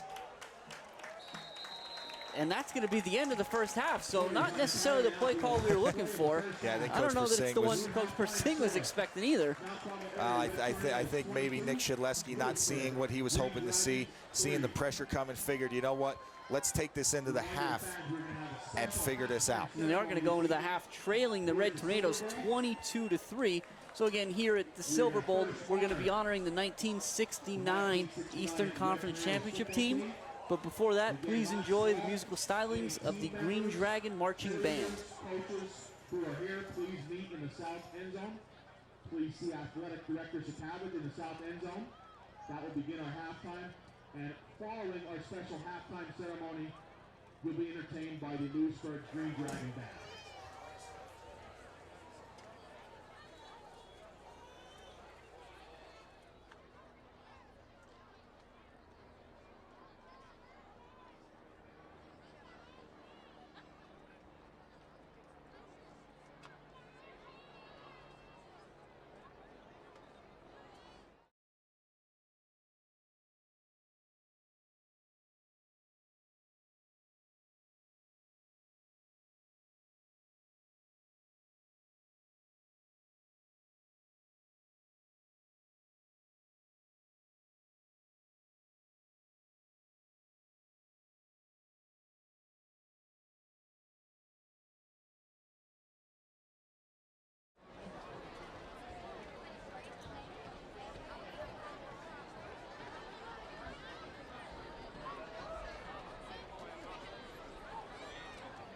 Ladies and gentlemen, we would like you to direct your attention to the south end zone, where tonight, the Mount Carmel Area School District, along with the Ed Romance chapter of the Pennsylvania Sports Hall of Fame, would like to recognize the 1969 Red Tornado football team on the 50th anniversary of its Eastern Conference Championship.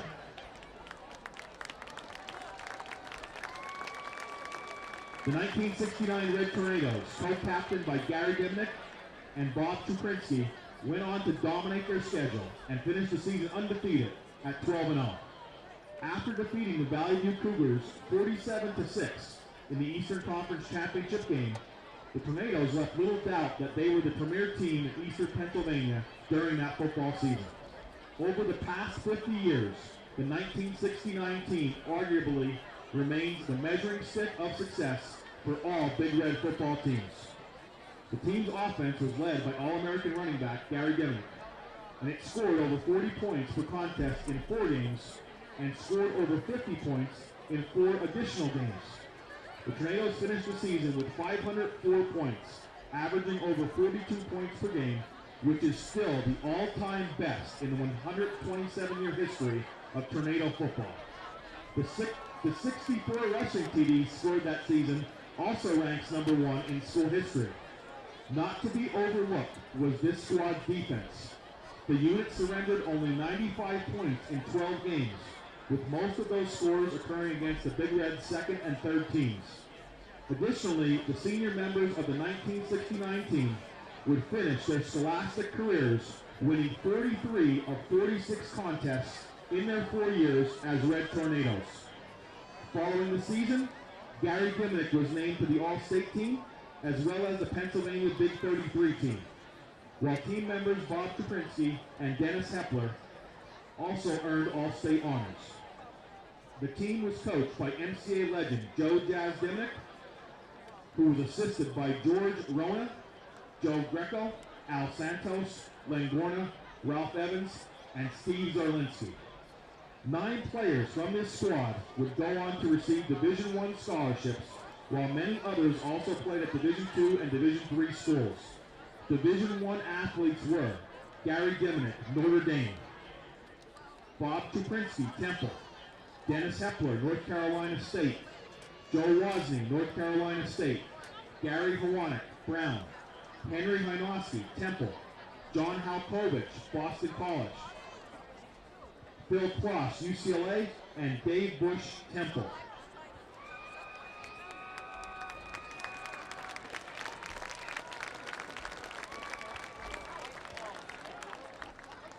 Those present with us tonight are cheerleaders: Mary Virginia Ayers Molisevich,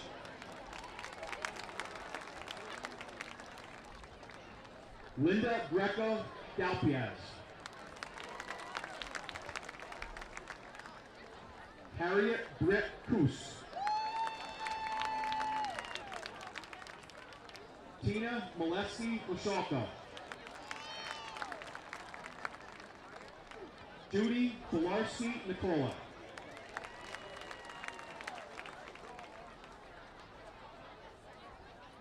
Donna Takich Shitsel,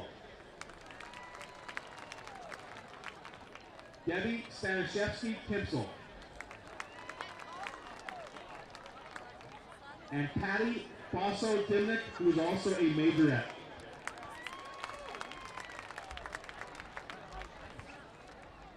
Assistant coaches: Joe Greco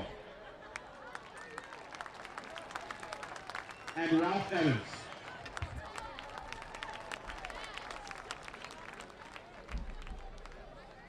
Sophomores: Pete Pahutski,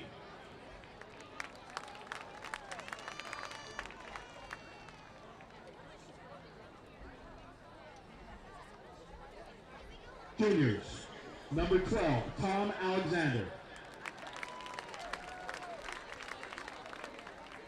number 67, Frank Robusti;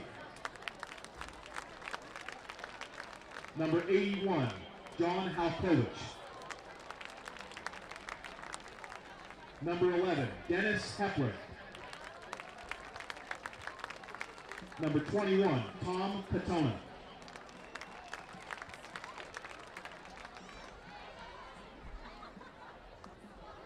number 60, pilot John Mazer;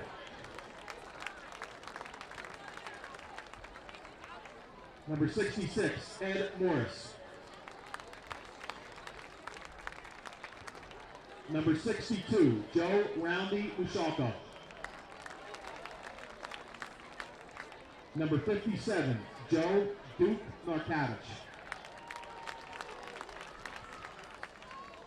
number 38, Mike Samichik;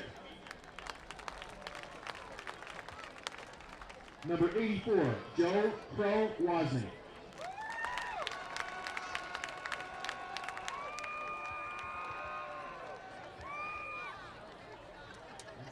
junior Wayne Brokenshire, represented tonight by his son Wayne, daughter Alyssa, and his grandchildren.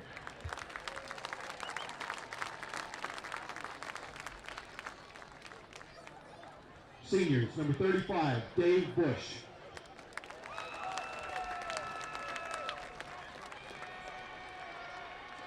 Number 68, Bob Chaprinsky, represented by his daughter Annie and his son Patrick.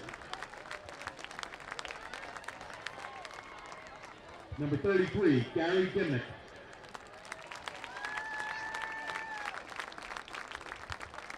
Number 92, Rich Novak.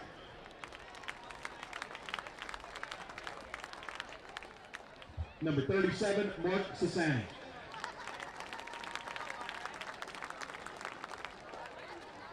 We'd like to mention the deceased players and coaches from the 1969 team who were not already mentioned. William Belfrani, Glenn Menges, Edward Flowers, David Hammernick,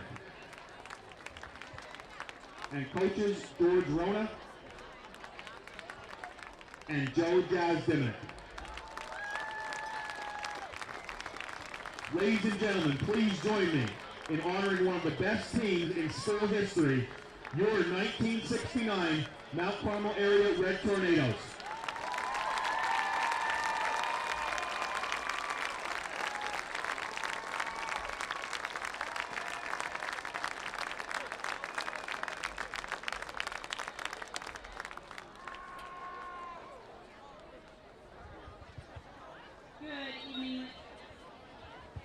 Good evening, ladies and gentlemen. Welcome to this evening's performance of the Lewisburg Area High School Marching Dragons.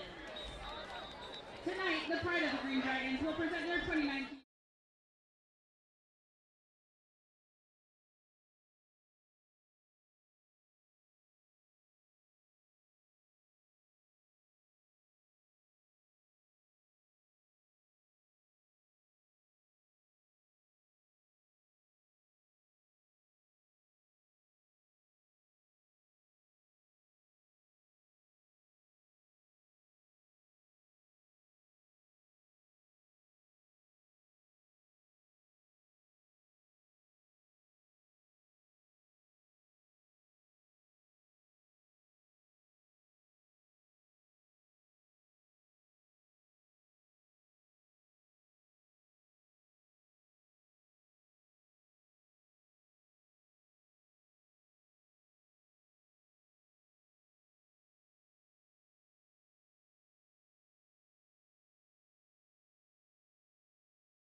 Hello and welcome back to the Silver Bowl, where the Red Tornadoes are on top of the Lewisburg Green Dragons 22-3 after one half of play. We've got stats courtesy of Jose, and Jose does a little bit of everything. He's helping the terrific Lewisburg band get some equipment off the field here so we can get started. But Dan, you want to go ahead and give us those stats? Yeah, so for the Red Tornadoes, we got 23 carries for 59 yards. We have 9 of 14 passing, all by Reisinger for 177 yards, 10 first downs. So we've got 10 first downs on the game, which is a lot of those stats polar opposites from last week's game. And then for the Lewisburg Green Dragons, we've got 18 carries for 90 yards, so a little bit more success on the ground. Throwing the ball, they're 5 of 11 for 56 yards and 7 first downs for the Green Dragons. So that brings us up for the Red Tornadoes, 236 total yards to Lewisburg's 146 total on the game. And obviously that 90 yards of difference is not a huge difference, but on the scoreboard, it's looking pretty good. Yeah, 90 yards and 19 points separate these two teams at this point. But Dan, you rattled off those stats. What do you make of those? How do they correspond to some of the keys that you identified at the outset? So we're going to say for the keys of the game, to make it real easy here, Lewisburg has struggled. So we talked about it. Max Moyer had somewhat of a decent half running the ball, but 2 key fumbles that set up scoring drives for the Red Tornadoes. I believe both of them did. Yeah. I believe so. So no successful keys for the Green Dragons. Going to the Red Tornadoes. Bounce back. Obviously, we're going to highlight that one, put a check mark next to that. From going and scoring 23 points in an entire game against Central to scoring 0 points in an entire game against Southern last week to 22 points in the first half this week, they're definitely getting that offense back on track. And as I said, the Green Dragons somewhat having success running the ball, so we can't say that they're forcing Shedleski to throw, but the Red Tornadoes have done a good job going back to that staple, that shotgun double wing, and establishing the run game, making the Green Dragons kind of crowd that box, giving Reisinger the ability to go over the top. Yeah, Reisinger's done a nice job again tonight. He moves that pocket really well. He climbs the pocket when he needs to, and he keeps his eyes downfield the whole time, which really makes it difficult. I mean, I think we talk about it a lot, that at this level, at a high school level, it's really hard to be a strong defensive back. Yes, it is. The offense has all the advantages. I mean, they know where they're going, they know when they're going, and when you take a step further, when you get a guy like Reisinger move in the pocket, now it becomes like a backyard play. And that's the thing, as you said, Jim, he's moving the pocket, he's extending the play, which just means, instead of, quarterbacks, they call the average amount of time 4 seconds. That's what the offensive line needs to give them. But then Reisinger has the ability to add an extra 5-6 seconds onto that 4. So now as a corner or a safety, you don't have to just be in coverage for 4 seconds. You have to be in coverage for 10 seconds. And then that's when he's getting the ball out of his hand. And then you still have to keep your guy on you. It's very, very difficult to stay with these Mount Carmel receivers who are just as good at extending the play as Reisinger is. Given some of that information, it makes this first drive of the half pivotal for the Dragons. We're underway as Chapman's kick is going to be taken at about the 17-yard line by number 5, Ordonez. He's out to the 30, where they'll start their initial drive of the second half. Yeah, very nice job there on the coverage there by number 16. Looked like Pedro Feliciano, who I believe is a sophomore quarterback and a defensive back, getting down there and making that tackle on the kickoff. Yeah, you want to talk about how big he is, Dan? 6'3". 6'3". Again, we got some height on the team. Everybody out there 6'3" tonight. It's impressive. So here come the Dragons. They're going to be tight. Shedleski's in the gun. It looks like a full house, and now they go back to a big shift. Byler's going to shift way out. Ordonez is in the slot. Dominic's on the inside. Now they're both going to come in motion. And it's a handoff to Moyers, and the officials were almost just waiting for that snap. They're synchronized flag throwing for an illegal shift against the Dragons. Yeah. After the initial shift, you can only have one guy moving at a time there, and it seemed as though I kind of threw my hands up when I saw them both going in motion there, thinking, where's the flag? And as you said, it looked like they were just kind of waiting for the snap to call that one dead.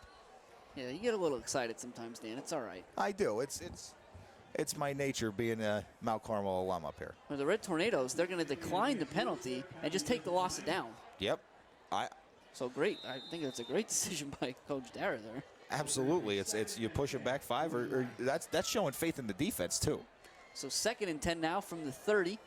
They'll open it up a little bit. Shedleski has Moyers to his right, Dominic to the left. Dominic comes in motion across the formation, and they hand it to him. Now Dominic's going to throw, and he's got a man open, but he can't get it to him. Byler had snuck behind the defense, but Dominic just didn't have the arm to get it there. And Coach Persing pulling out all the stops on that one with the halfback pass there. As you said, Byler was able to get behind the defense, but just ball couldn't get out there. And luckily, Reisinger and Belichick and the rest of the defensive backs on that side able to kind of recover. 3rd and 10 now for the Dragons, in desperate need of a spark. Shedleski in the gun, 2 to the right, 1 to the left. He drops straight back, and he's going to climb the pocket, but he's got nowhere to go. There's too many red jerseys. They drag him down back at the 25-yard line. They'll bring up 4th and 15. They'll be forced to punt. And it looked like Joey Bendis. I'm not sure where he was in there at, but I saw him as one of the ones coming off the pile there for that sack. I think he might have been in at a linebacker spot there. They'll bring out Spalding to punt again tonight. We'll be punting to Burkowski and Pupo. So, and it's blocked. And Daukus blocks it. Daukus blocks it. He's been getting in there all night. Now, let me rephrase that. That was Shedleski punting for the first time tonight. And Daukus blocks what we'll call his 2nd punt of the night. So Yeah. the Red Tornadoes take over 1st and 10 inside the 15 at the 13-yard line. Yeah, and just talk about a complete, the momentum was already starting to shift. You get a huge stop on the first drive, of the play, which is going to bring the momentum into the Red Tornadoes' favor. And then the huge play by Daukus there to block again, as you said, possibly his 2nd punt of the night, and set him up in great field position. Reisinger takes the snap. He hands it to Widener. Widener off the right side. He's trying to get that edge. He's not going to get it. A nice hit initially there by number 21, Cam Michaels, for the Dragons, before Widener's ultimately pushed out of bounds by Moyers and Sheriff. Yeah, and honestly, Jim, I got to give credit to Widener there. It looked like he was going to be, that hit from, as you said, from Cam Michaels was put on him basically at the line of scrimmage, and he was able to kind of shake it off and stumble ahead to get the 3 yards. Yeah, pick up about 3, as you said, Dan. 2nd and 7 from the 9. Reisinger brings Burkowski in motion, but it's a snap to the up back, and Daukus, who did all the work to get them there, is going to score on a 9-yard plunge on the snap to the up back, and the Red Tornadoes continue to pour it on 28-3 with 10:47 left in the 3rd quarter. As you said, I like the call there by Coach Dara. Daukus does the job of blocking the punt and keeping the ball inside the Red Tornado red zone. So why not let him finish it out? I think we're going to get there's a Green Dragon down on the field. And again, down on the field tonight, looks like it's going to be Sheriff, so we'll keep an eye on him. We'll see how that goes. We have tonight, we got a lot of stuff going down on the field tonight. Again, we talked about, initially we have the raising the colors. Bob Chapretsky's family came in honor of Bob. He's part of that 1969 team. We honored that 69 team. And as Sheriff gets himself up and walks off the field, another member who's near and dear to the hearts of this broadcast booth, certainly, that 1969 team is the late Wayne Brokenshire. So nights like tonight, you certainly think of Wayne, and you can't think of Wayne without Warren. We know their families miss them, and we certainly do as well. So they're always with us up here, and we'll continue to move forward here. As Stellar comes out to kick the extra point. See the the Dragons got a guy out there late. Stellar's kick is up, and it's good. He's been on target all night. And that'll put the Red Tornadoes up 29-3. And that's, again, Jim, another, we talked about the Tigers capitalizing on short field last week. The Red Tornadoes doing a good job of capitalizing on the short field this week. Going after getting the blocked punt, starting at the 20, 19, 18-yard line, and being able to just punch it in real quick. That's what you need to do, though. Special teams plays, setting up big offensive plays. You have to score on those drives. We talked about the 2 fumbles also. Turnovers and special teams plays. You have to capitalize on them. They capitalized on the 2 fumbles, both turned into scoring drives that they recovered. And now the fully blocked punt turns into a quick 7 points for the Tornadoes. And I think sometimes, as cliche as it may sound, the best offense is a good defense. Yeah, that's absolutely true. And as you said, the Red Tornadoes continue to score offensively. And Lewisburg hasn't been able to get the ball in the end zone tonight. Chapman kicking off again. We'll see if he sends this one deep. He does. That's going to be in the direction of Moyer, so Moyers will get a chance to return a kick for the first time. He took that at the 5. He's going to try to bounce the outside, and a great tackle made by number 45, Michael Reed, for the Red Tornadoes. He grabbed Moyers, who, again, ran for 2,000 yards last year. He racked him up in open space and took him down right at the 24. Yeah, that's not easy to do, to get Max Moyers in open field one-on-one and make a tackle, as you said. But great job by Michael Reed at getting a hold of that ankle and taking him down. We'll see what the Dragons dial up here. Again, down 29-3, 10:41 left in the third quarter. This one's in danger of getting away from him if it hasn't already. Shedleski takes the snap, and he looks to his left. Now he goes back to his right. He climbs the pocket, and he's going to sling it out there for Byler. And again, Byler had a step, but it's not enough. Yeah. There's a Green Dragon down in the backfield. It'll be number 58. Caden Spots. Caden Spots, he's the starting right tackle. So we'll keep an eye on that. Dan, another thing that we talked about that we wanted to cover, we got a couple of birthdays. Looks like Shedleski's a little shaken up as well over there on the sideline. And a couple birthdays here while we have a second of break in the action. Certainly want to wish a happy 70th to Donna Baki. She's a 8 up at the Mount Carmel Area High School, so happy birthday, Donna. Yep. And certainly happy 18th birthday to Austin Hefner. So happy birthday, Austin, and happy birthday, Donna, from WKMC TV and everybody else up here, associated and affiliated with the Mount Carmel Area School District. Speaking of, again, the Mount Carmel Area School District, so we've got a challenge. We often like to engage those of you out there listening and watching. Certainly, whenever you're doing so, we like to hear about it.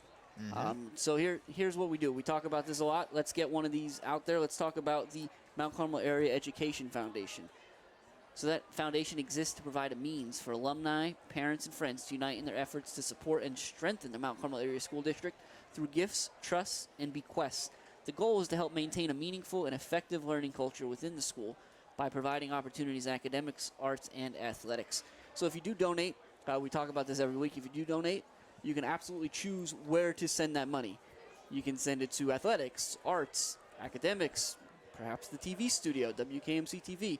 A lot of different options. That's up to you. And the way you can do that is you can go to www.mca.k12.pa.us. Another thing you can do, as the Green Dragon is up and he'll be helped off the field, so hopefully we wish him a speedy recovery, of course. Another thing you can do is you can call the Mount Carmel Area School District, 570-339-1500. And when you get them on the phone, there's 2 things you need to do. Number 1, find out how to make a donation. This is a great district. It means a lot. It does a lot of great things for the community. Yeah. Certainly for these sports teams. Again, a lot of different ways. The Education Foundation, the Brick Project, the Turf Project. We'll talk about both of those a little bit later. That's one thing. And number 2, let them know that WKMC TV sent you. Let them know wherever you're from wherever you're listening from, let them know that the reason you're calling in is because you enjoyed this broadcast on WKMC TV and want to stay affiliated and give back to your alma mater to the best of your abilities. We're back here. And Shedleski's going to take the snap, and he throws a now pattern to Dominic. And Dominic, the ball's out. And the Red Tornadoes are going to recover another fumble. That ball was popped out by Troutman and recovered right away by the Red Tornadoes. 1st and 10 Mount Carmel at the 23-yard line. Jim, it actually looked like Troutman was on the recovery there, so who popped that out? Was that Widener? Widener knocking that ball out. Good catch, Dan. Yeah, but again, I want to go back to the previous play, right before the fumble recovery. We didn't get a chance to talk about it because unfortunately there was an injury on the play, but Shedleski under a ton of heat and was not able to get a good throw out. So this is going to be an interesting play. Reisinger, he takes a snap, and he's got Chapman wide open. He's going to hit him for a real quick Red Tornado touchdown. That's going to open it up even more. 35-3 right now with just 1 minute and 58 seconds passed in the second quarter. In the second half, the Red Tornadoes have already struck twice. And Jim, this is what we talked about. It's capitalizing on turnovers. It's capitalizing on big plays and taking that momentum and running with it. You get a blocked punt and you score a quick 6. You get a forced fumble and you score another quick 6. That is how good teams become great, because they take those opportunities that are handed to them and they make something out of them. Seller's going to drill yet another extra point tonight, so terrific job on his part, and the Red Tornadoes open this one up to 36-3. Yeah, as you said, the Red Tornadoes really starting to open it up here. Not even 2 minutes into the second half, and we've got 14 more points on the board. That's like I said, that's capitalizing off the short fields and capitalizing off of the turnovers and the special teams plays. That's, like I said, that's what makes good teams great, because a good team can force those turnovers, but they can't go and run with it and put points on the board every time. That's how you become a great team. You make people pay for their mistakes, and that's what the Red Tornadoes are doing tonight. Red Tornadoes doing a lot of their damage in that south end zone. And so in looking in that direction, you can't help but notice the beautiful tornado brick project that's being done. And we'll certainly talk about that, but in a nutshell, there's an opportunity to donate, again, to the football booster, to the Red Tornado Legacy Brick Project. We'll tell you how to do that in just a moment, but the short answer is you can order, you can engrave bricks, you can donate them on your own behalf, on your family's behalf, on a loved one's behalf, or just get in there with a good old Go Big Red. Yeah. Either way, all proceeds are going to benefit the Silver Bowl Stadium, the general upkeep. Again, it's a beautiful facility. It always has been. And thanks to the donations of good viewers like yourself, it'll continue to be beautiful. Chapman kicking off yet again tonight. I don't know if his leg gets tired or not, but it doesn't, because he drives that one down all the way to the 5. It'll be fielded by Moyers, and Moyers gets a good run, good head of steam out across the 30, very close to the 35. We'll see exactly where they mark him, but a good starting field position for the Green Dragons. Yeah, as you said, good job there by Moyers. You know, after those 2 quick scores by the Red Tornadoes, that's kind of the time where you can kind of just start to, as the opposing team, just start to kind of set back and kind of just take it. You know what I mean? Just Moyers not doing that. Moyers is really trying to be that spark that the Green Dragons need. So right now for the Green Dragon, Shedleski, he takes the snap and he hands it to Moyers. Moyers has a little room on the outside. He's going to try to string it out, but he can't. Does a nice job cutting upfield, but he's going to be run out of bounds by Popo and Burkowski after about 9 yards. Yeah, we talked about the strength of Moyers. We talked about the speed of Moyers, but there you see the tenacity of Moyers as well. Could have easily just ran out of bounds, but instead decided to put his shoulder down and just go for a little contact there at the end of the play. And he did pick up a first down. But what I can't help but notice, and I didn't get a chance to bring it up last time, is right now the Green Dragons have 3 receivers, numbers 1, numbers 2, and numbers 3. I don't know how often that happens, but probably not a lot. And they're going to get one of those with a little early movement there. It'll be a false start on the Dragons. 5 yards, bring up 1st and 15 from their own 42. And just as they start to get some momentum, they have a little setback here. So that's the way things have kind of been going here for the Green Dragons up to this point. As soon as they get to start moving forward, they take a few steps back. Again, the Red Tornadoes probably looking to try and capitalize on this. Shedleski's got Dominic and Moyers in the backfield. He's got Sims, Byler, and Landis split out. And Shedleski's going to throw it to Dominic coming out of the back from the right. And a great tackle in the open field by Bendis. Now, there's a flag on the play. We'll see what that is. But as it stands right now, it's only a gain of 2. Yeah, Joe Bendis with a very good tackle as we see the Red Tornadoes beginning to make a couple swaps in here. It looks like we're seeing Brock Everett out at corner. Bendis and Julian Steller in there at linebacker, along with Reed Wikoski in there. Again, Everett's a big kid, part of that 6'3" party we're having tonight. We'll see what this penalty is. Get this sorted out. Coach Persing looks like he's over there trying to get an explanation. Make a decision at least as to where it's going to go. Yeah, it looks like it's going to move the Red Tornadoes back. So we'll wait for the signal. And certainly, again, they only picked up about a yard or two behind, and they were behind the 6 to start, so it certainly wasn't a question of are we going to accept this penalty or not. Right. Just a matter of where it's going to be enforced from and how we're going to go there. A lot of conversation going on tonight, Dan. Yeah, it seems like tonight's kind of an anomaly when it comes to the referees and things like that. So after all that, we're going to get a defensive holding call against the Red Tornadoes. That's 10 yards? Yeah, well, okay. Whatever. Yeah, we're just going to let that one rock out here. As I said, the Red Tornadoes doing a very good job of kind of just taking these penalties as they come and continuing to play their game. So we're going to do the same up here. Shedleski sent Dominic in motion, but he gives it to Moyers, and Moyers hit the seam right up the middle. Great run all the way down to the 30-yard line. So big gain of about 28. Certainly one of the bigger ones for the night, and a little spark there from the Dragons. Yeah, Jim, this is what we talked about earlier on. This is what they were doing in the first half and kind of having some success, getting Moyers the ball, spreading things out, getting guys going in motion, having the Red Tornado defense spread out and having them moving, and then hitting them up the middle with Moyers. Same formation from the Dragons. They're going to stick with what works.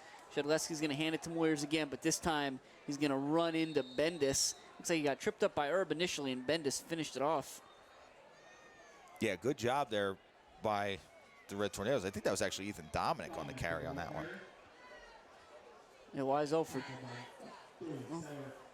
All right, this 34 and 24. They get a little mixed up out there from time to time. But yeah, it was Dominic on the carry. Yeah. A gain of a yard, bring up 2nd and 9 from the 29-yard line. The Green Dragons trail the Red Tornadoes 36-3 with 8:50 left in the third quarter. Shedleski's going to keep this one himself. Oh, he steps through an arm tackle and puts his head down, barrels forward to the 26 for a gain of 3. Yeah, as you said, able to slip through the tackle of Wills there, which would have had him in the backfield, but slowed him up enough to give his the rest of his defense there some time to kind of get there and make a gang tackle on Shedleski there for not much of a gain. 36-3 again, Red Tornadoes. 3rd and 6 for the Green Dragons. 26-yard line. Shedleski has 2 receivers split out right, 1 receiver split out left. He's got Dominic and Moyers in the backfield. He sends Moyers in motion. He takes a snap, but he's only looking in the direction of Sims, although he's going to be dragged down because it wasn't there.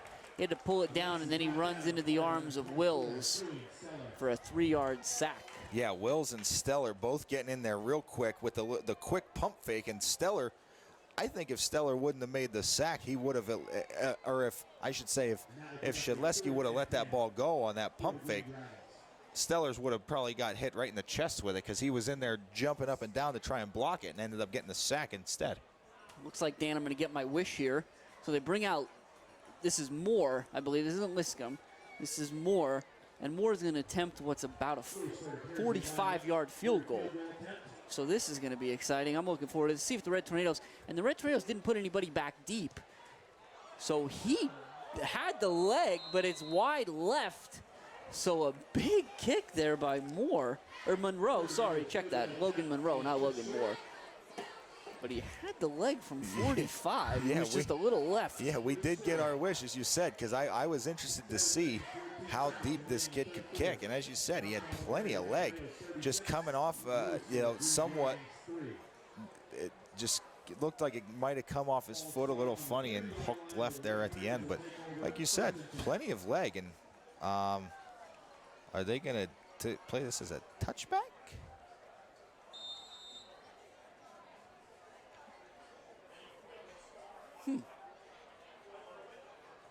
Okay. Well, some of these high school rules are a little different than they are in the NFL. In the NFL and college, if it's where you kick the ball from, but possibly in high school, this could be one that I just might have looked over. Reisinger is going to hand it to Pupo on that inside trap. And Pupo does a nice job of getting back to the line of scrimmage because, again, he was dead to rights about 5 yards in the backfield. Yeah, as you said, Pupo did do a pretty nice job there of getting back to the line at least. It looked like he might have got a yard there too. Yeah, so 2nd and 9. We see Pupo's in there. He's been in there a little bit tonight, but Witkowski went in. Witkowski and Bendis went in for the duo of Daukus and Widener. Yep. So again, 36-3 here for the Red Tornadoes. You might see more and more fresh faces out there. And Reisinger takes a snap, and he's going to hand it to Bendis. And Bendis does a nice job twisting and turning it across the 25. Come up a couple yards short of the first down, but runs through a couple tackles. Yeah, real nice job there by Bendis, as you said. Just kind of those arm tackles, just sort of shaking them off and being able to kind of spin out of it. And like you said, about a 6-yard gain there, 7-yard gain. Yeah, 3rd and 2 here. Red Tornadoes will see what Coach Dara dials up, how they approach this. Reisinger sends Bendis in motion, but it's a snap to the up back, and the up back in that case is Reed Witkowski. He picks up the first down and then some across the 35 to the 36. Witkowski rumbling, bumbling, stumbling through the line there. He got that snap, and it looked like he almost went down, but was able to use those drills from Coach Veach that the backs work on every day, getting that hand down on the ground and keeping his balance to be able to continue to move the chains. Steller's going to go in there, and we may have seen the end of Reisinger for the night. Steller takes it, and he keeps it himself, as he often does on those fake sweeps. But he's not going to pick up more than a yard. We'll bring up 2nd and 9. And that's that play that we talked about earlier on, Jim. When Reisinger's in there, that's a change of pace play. Most of the time he's going to pitch that. If he doesn't, it usually hits big because they're not expecting it. When Steller's in there, that's more his speed. He's more of the running quarterback in there. So he keeps that a lot more often than Reisinger does. Steller, and the snap goes through his arms. And this is going to be close. We'll see how this goes. The ball's around the 25-yard line. It's just a matter of who had it. And it's the Green Dragons. Oh, so wow. The first break of the night for the Dragons comes on a high snap through the hands of Steller, ultimately recovered at the 25-yard line. Yeah, so the Green Dragons are going to have to see if they can actually get 6 points on the board tonight. This might be their first opportunity to do so. They need to capitalize on this. Looks like a lot of the same faces out there for the Green Dragons. We'll see if the Red Tornadoes have anybody new. Again, we see Bendis, he's been out there. Everett's been out there. And they're going to hand it to Moyers. And Moyers fights hard over the 20 to the 19. Pickup of about 7. Yeah, you see that happen a lot with running backs who have very good vision and very good balance. You see a big pile of guys, and you think that that's where the running back's going to come down at, and then 3 or 4 yards further down is where they actually end up on the ground. 2nd and 4, 4:20 left in the third quarter. The Red Tornadoes on top 36-3 against the Green Dragons of Lewisburg. Now Shedleski has 2 to his left, 1 to his right. Moyers is alone with him in the backfield. They're going to bring Dominic in motion. They're going to fake the handoff to Dominic and give it to Moyers up the middle. Moyers is going to try to run through a tackle, pick up the first down, and he's dropped at the 11 by, it looks like, 34 Bendis. Yeah, good job there by Moyers, kind of just putting his shoulder down and working forward for that first down. Red Tornadoes kind of, it looks like they got some subs in there, so not too concerned about maybe giving up some points here, but these guys are holding up just as tough as that first squad in there in that defensive backfield. Shedleski brings Dominic in motion again. This time he's going to hand it to him. He's got Moyers in front, and he makes the right read to get up in the alley, but it's just going to be short. Second, it'll be very close to a first down. We'll see how that works. He's out of the end zone about the 2-yard line. And I think the first down is going to be around the 1. Yeah, there's not too much space there between the stick and the pylon. I think in this situation, I'd be more impressed if they got the first down than if they got a touchdown here. It'd be more of an effort, I think. Yeah, I agree. The Dragons look tight. Shedleski under center. The only time we've seen him do this tonight is for a sneak. It wasn't going to be a sneak that time. It was going to be a quick hitter. But the Red Tornadoes are going to get popped for an offside. And they may get this first down with that offsides penalty. We'll see where they place it. We'll see. It's going to be close. It's going to be very, very close. No signal yet. Now it'll get even more interesting, Dan, because now it's about the length of the football. Yeah, well, so we'll see. So same look for the Dragons, super tight. Dominic comes in motion, and they hand it to Moyer, and Moyer's hit hard in the backfield. He doesn't look to have gotten in, and he may not have gotten the first down either. Yeah, second effort moved him a little bit further, but he was stuffed right as soon as he got the ball by that tough Mount Carmel D-line. And he didn't get the first down, but Shedleski's right back on the under center. He's right back on the ball. They're going to do this quickly. Here comes the sneak here, Jim. I could see Shedleski just kind of finding a spot and getting right in there. And he's a big kid. We'll see what they do. Takes a snap, and he's going to give it to Moyers again, and Moyers is going to be in. That'll be his first score of the night. That'll shrink the lead a bit here. It'll be 36-9 Red Tornadoes after the 2-yard Moyers plunge with 2:13 left in the third quarter. And now we'll get to see Liscombe looks to be handling the extra point duties. Yeah, I believe from what it looks like to me is Liscombe is the accurate kicker, and Monroe's kind of the guy that we're going to say, hey, just go out there and kick it as far as you can. And accurate he is. Liscombe's going to drill that one, so it's going to be 36-10. Again, after the 2-yard Moyer plunge. So again, good job there by the Dragons. As we said, that was kind of their opportunity. They needed to capitalize on the break that they were able to get, as the Red Tornadoes have been capitalizing on the breaks that they've been able to get. And I shouldn't call them breaks. The Green Dragons kind of caught a break. New quarterback in there, ball, sort of a bad snap, and they were able to recover it. The Red Tornadoes were not catching breaks, blocking a punt, forcing fumbles. They're making plays defensively, which is turning into points offensively. So they didn't catch a break, but they're able to really capitalize on their opportunities, I should call them. Now, Dan, normally I wouldn't call you out when you pause your speech. I do the same thing, but I know why you did it. There's a kid walking around the bleachers with an IT mask on. It kind of caught everybody off guard. Yeah, I mean, it's a little early for Halloween, so we're all kind of curious of what he's up to. Hopefully, he can run into our local law enforcement, see what the deal is with that. Logan Monroe. Now he's going to kick that sky high. It'll be taken by Burkowski at the 9. And Burkowski's trying to get the sideline. Makes a nice move to cut up field. He's near the 35-yard line. And there's going to get a flag in late. There was some extracurricular there. Yeah, and it looked like hopefully this late flag is going to go in the Red Tornadoes' favor, because Burkowski was at the bottom of a pile with about 4 Dragons on him and no other red jersey around. So if there's a flag on the Red Tornadoes here, we're going to have some questions. They're going to call a face mask there. Okay. So the Red Tornadoes doing okay, faring fairly well against these Dragons tonight.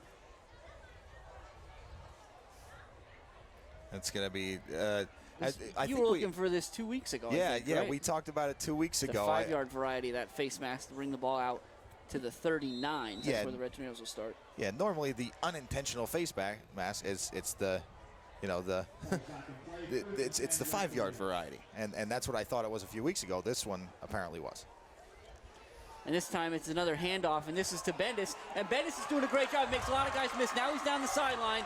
He's going to be drug out of bounds by number 3, Jack Landis, who does a nice job. But a big run by Bendis. Another great run there by Joe Bendis. And I can't stop talking about this kid, Jim. I love watching him out there play. As we're going to touch on it every time he makes a big play. Wasn't able to play in his sophomore or junior years due to knee injuries. So seeing him out there with the brace on, just tearing it up, making cuts, with a lot of confidence on that knee, it's great to watch. It come out to be about a 37-yard gain. 1st and 10 from the 24 now. Again, Stellar in there at the quarterback. He has Bendis to the left. Burkowski comes in motion, but they're going to give it to Bendis again. And Bendis is doing a great job of making that initial tackle or miss, getting in a seam, and he's close to another 1st down. He's at about the 16-yard line, pickup of 8. Absolutely. As you said, Bendis is able to make that one guy miss. Normally, he's getting there right around the line of scrimmage or in the backfield. And being able to make him miss is turning a negative play into a big-time positive. Stellar takes the snap, and he's going to give it to Bendis yet again. Bendis gets upended, doing what he can there. He's pick up the 1st down. It'll be 1st and 10 from the 11, maybe the 12. So here's another opportunity for you, Dan, where somebody can impress you by not scoring points. Yeah, well, I will definitely be impressed of another. This one, they got a little bit of room down there, and inside the 5. They got a full 2 yards. When it gets down like a half a yard, that's when it's impressive. Stellar brings Burkowski in motion, but it's all Bendis all the time, and he moves forward, moves that pile. He'll be inside the 10 at the 8, so a gain of about 4. And I know the type of player that Joe Bendis is. I don't know. I know a lot of people out there think that kids just have unlimited amounts of energy. But when you're out there on the football field, you carry the ball 4, 5, 6 times in a row, you start to get a little tired. But Bendis started this drive. He wants to be the one to finish it in the end zone. I know the type of kid that he is. He wants to get this one and get 6 points. Stellar sends him in motion, and he's going to keep this one himself after the pitch. And he's going to be, down to the goal line, and it looked like a Green Dragon defender quite literally turned him away. Yeah, it definitely looked that way. He was struggling, fighting, trying to get in there, and then kind of got hit from the side and spun sideways and wasn't able to get that ball over the goal line. So 1st and goal from the 1 for the Red Tornadoes. 15 seconds and counting left in the 3rd quarter. Feed Bendis here. Stellar's going to keep it himself, and he is going to waltz in for a 1-yard plunge. And so with 7 seconds remaining in the 3rd quarter, the Red Tornadoes will go back on the offensive and stretch that lead to 42-10. And that's what you like to see there, Jim. You get 34-24. I remember playing with 2 very good number 34s and 24s that were able to drive the ball downfield and put the ball in the end zone multiple times with Cody Shustak and Myrick Lamb. Now 34 and 24, Joey Bendis and Julian Stellar doing it just like they used to. And then Stellar is going to try to take all the points here. He won't share with anybody. Score 6 for the touchdown. And he's going to push the extra point a little bit right. So he'll keep all 6 of them, though. And it'll stay 42-10 with 7 seconds remaining in the 3rd quarter here at the Silver Bowl. Yeah, and again, another nice drive there. It was very nice seeing the Red Tornadoes out there. You got Stellar in there, Bendis, all the guys in there that we don't get to see as much of, being able to move the ball with such ease. That's bright for this Red Tornado future. So I'm trying something out tonight, Dan. I've been tracking these drives, at least the scoring drives. Okay. I'm going to try to give a little scoring summary to anybody kind enough to stick with us. Maybe you showed up late. Maybe the game's been so long you just forgot. Who knows? Yeah. So the Red Tornadoes opened it up with a 21-yard touchdown pass from Reisinger to Daukus that made it 6-0. And the the Green Dragons answered pretty quickly. A 21-yard field goal by Liscum, yeah. to make it 6-3. And the Red Tornadoes answered right back with a stellar field goal to make it 9-3. And it's been pretty much all Mount Carmel since then. A 5-yard Reisinger touchdown run, a 1-yard Widener plunge, a 9-yard Daukus run after he blocked the punt. Yep. Then a 14-yard touchdown pass from Reisinger to Chapman. All of a sudden, it was 36-3. Moyers answered on that 2-yard dive in the north end zone to make it 36-10. After the recovered fumble. After the high snap, and then we just saw Stellar go and drive that one through to stretch it back out to 42. Stellar doing the nice kickoff as well, and that's going to be Sims who takes it, and Sims picks his way out across the 30 to the 31, and it'll stop with 1.6 seconds left in the third quarter. Yeah, as you said, Stellar in there kicking off as opposed to Chapman, who normally does the kick-off duties. And Stellar able to get a hold of one and boom that kick down there. Very nice job. Yeah, Stellar, he punted last week a couple times too as Chapman was working through that shoulder. So, again, and we say this seemingly every year, and it always comes out to be true. The future's bright here in Mount Carmel area.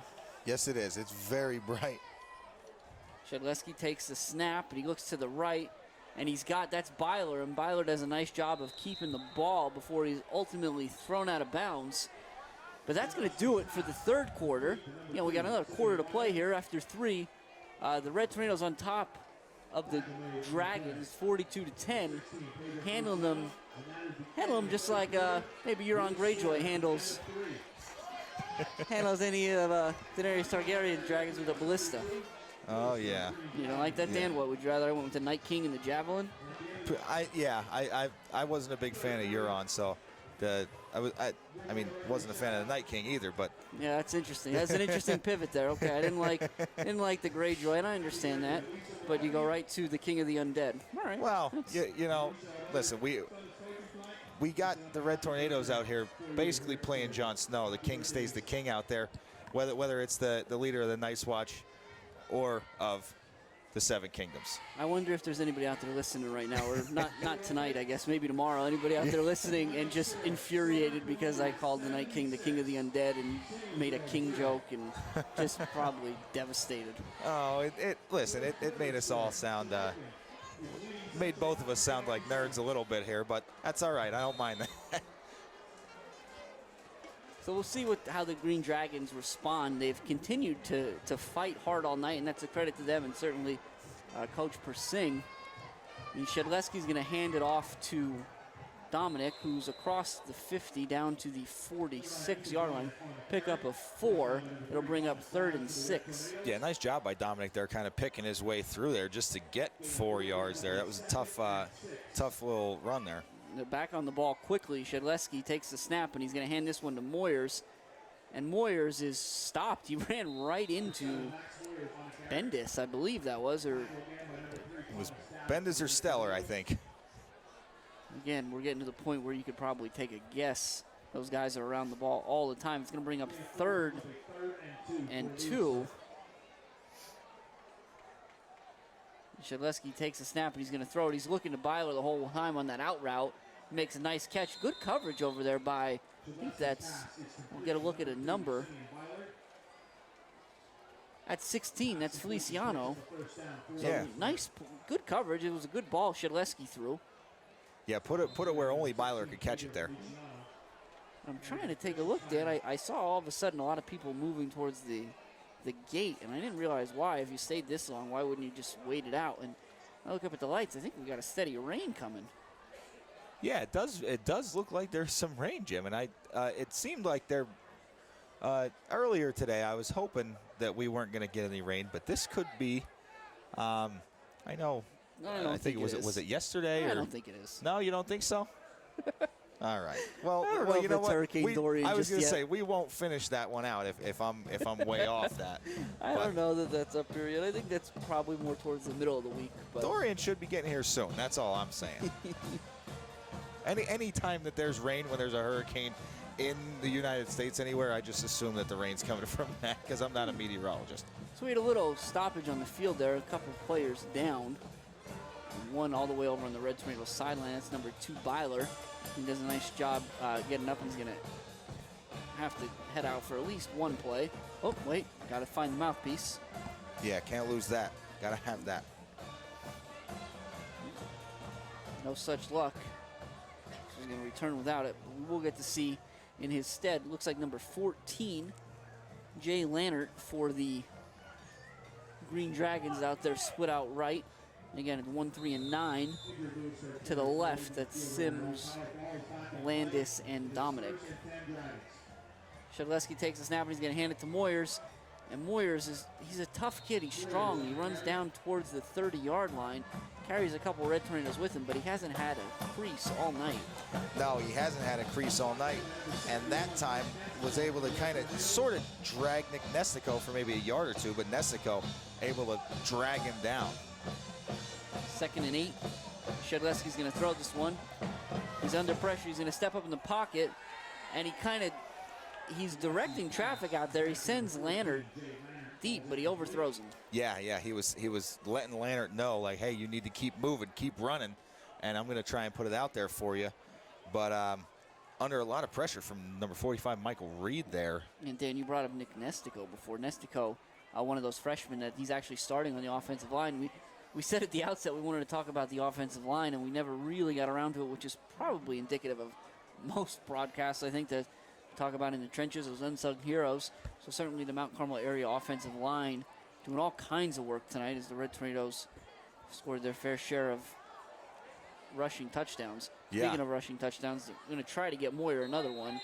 He's going to get across the the 25, that is, to the 24, about a yard short, and bring up 4th and 1. Yeah, Moyer does a good job there spinning off at the first tackler. But again, Pedro Feliciano there to kind of hold him up and not let him fall forward for that first down.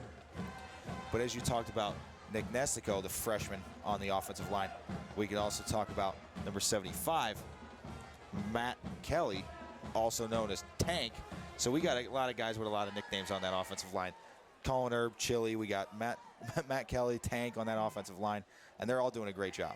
Shedleski's going to keep it himself again, and he should pick up that first down again. He's a big kid, and he's pretty adept at running that sneak. He waits, he takes a snap and waits to see how the defense is set up, and then he'll just kind of go over whichever guard makes most sense. Yeah. It seems like he's been running that offense for 4 years or something, maybe. He does a great job with it again. It's a senior-laden team. Senior-led team, I should say.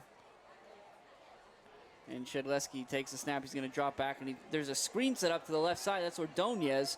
But the Red Tornadoes do a great job of reading it.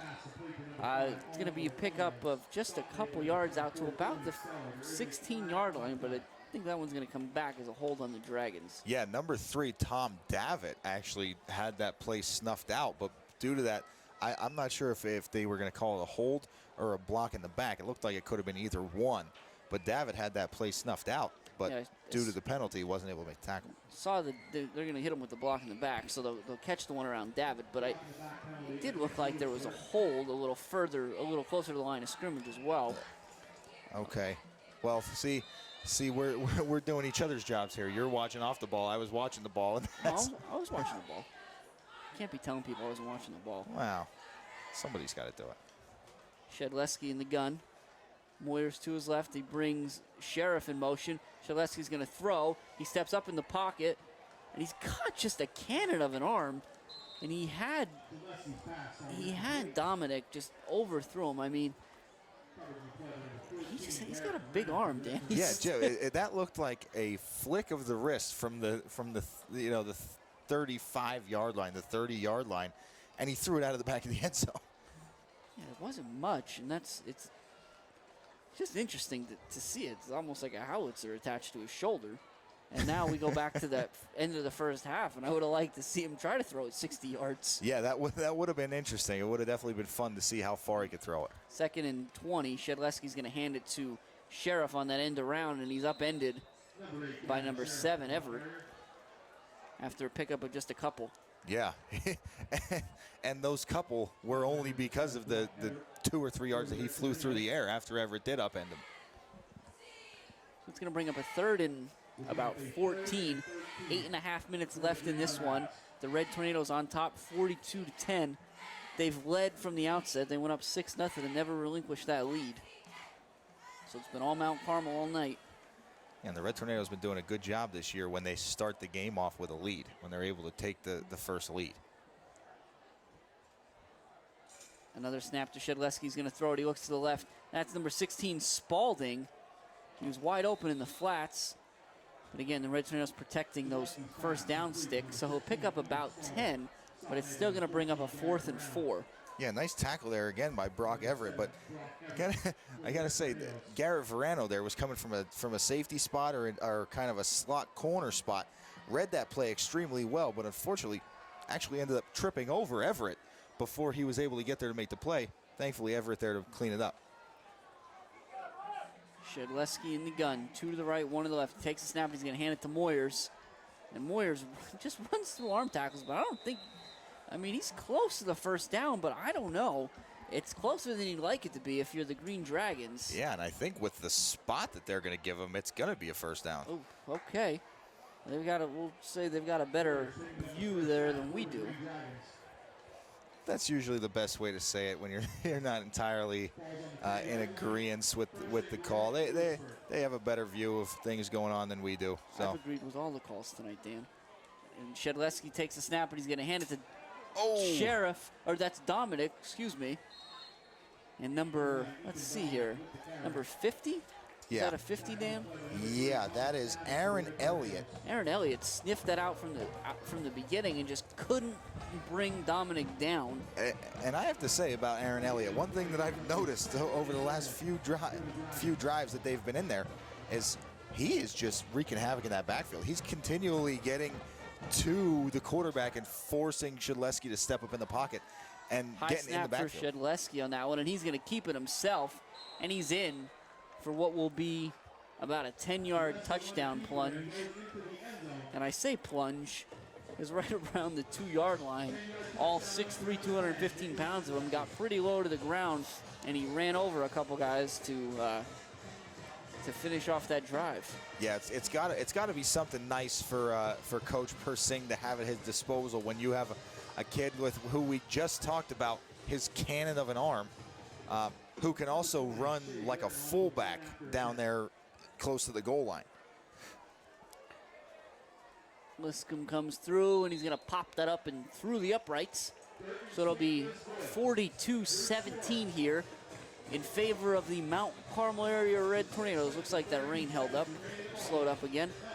Not quite hurricane season yet, Dan, but yeah, just a quick shower there, you know. 6:32 left in this one again. It's been all Mount Carmel, 42-17 thus far. We will see if these Red Tornadoes can put another score up. I know once you get the sort of the reserves in there, the future varsity team in there, they really like to show out for those guys that are getting the break for them being in there. So it'd be nice to see them be able to put another 6-7 points up on the board.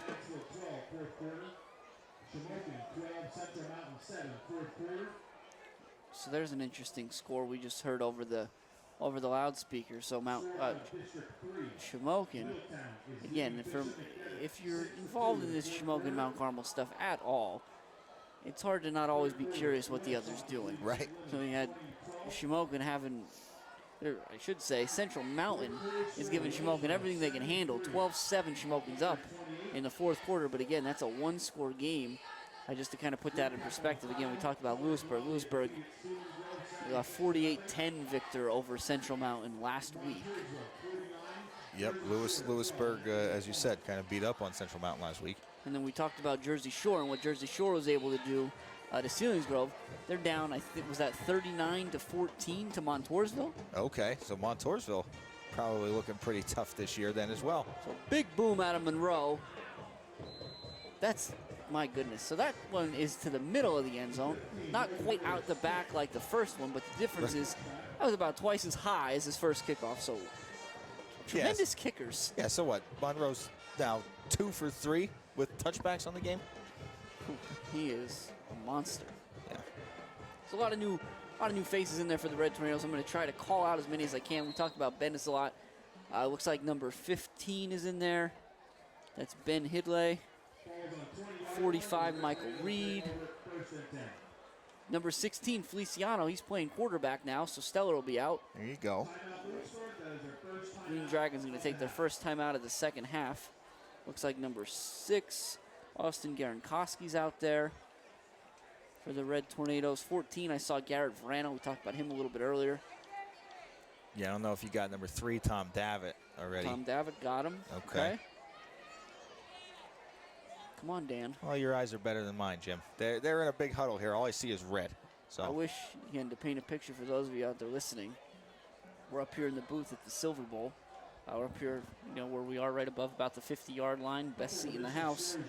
And to get a better look at the field, Dan is leaning forward about 18 inches, thinking it's going to make a difference.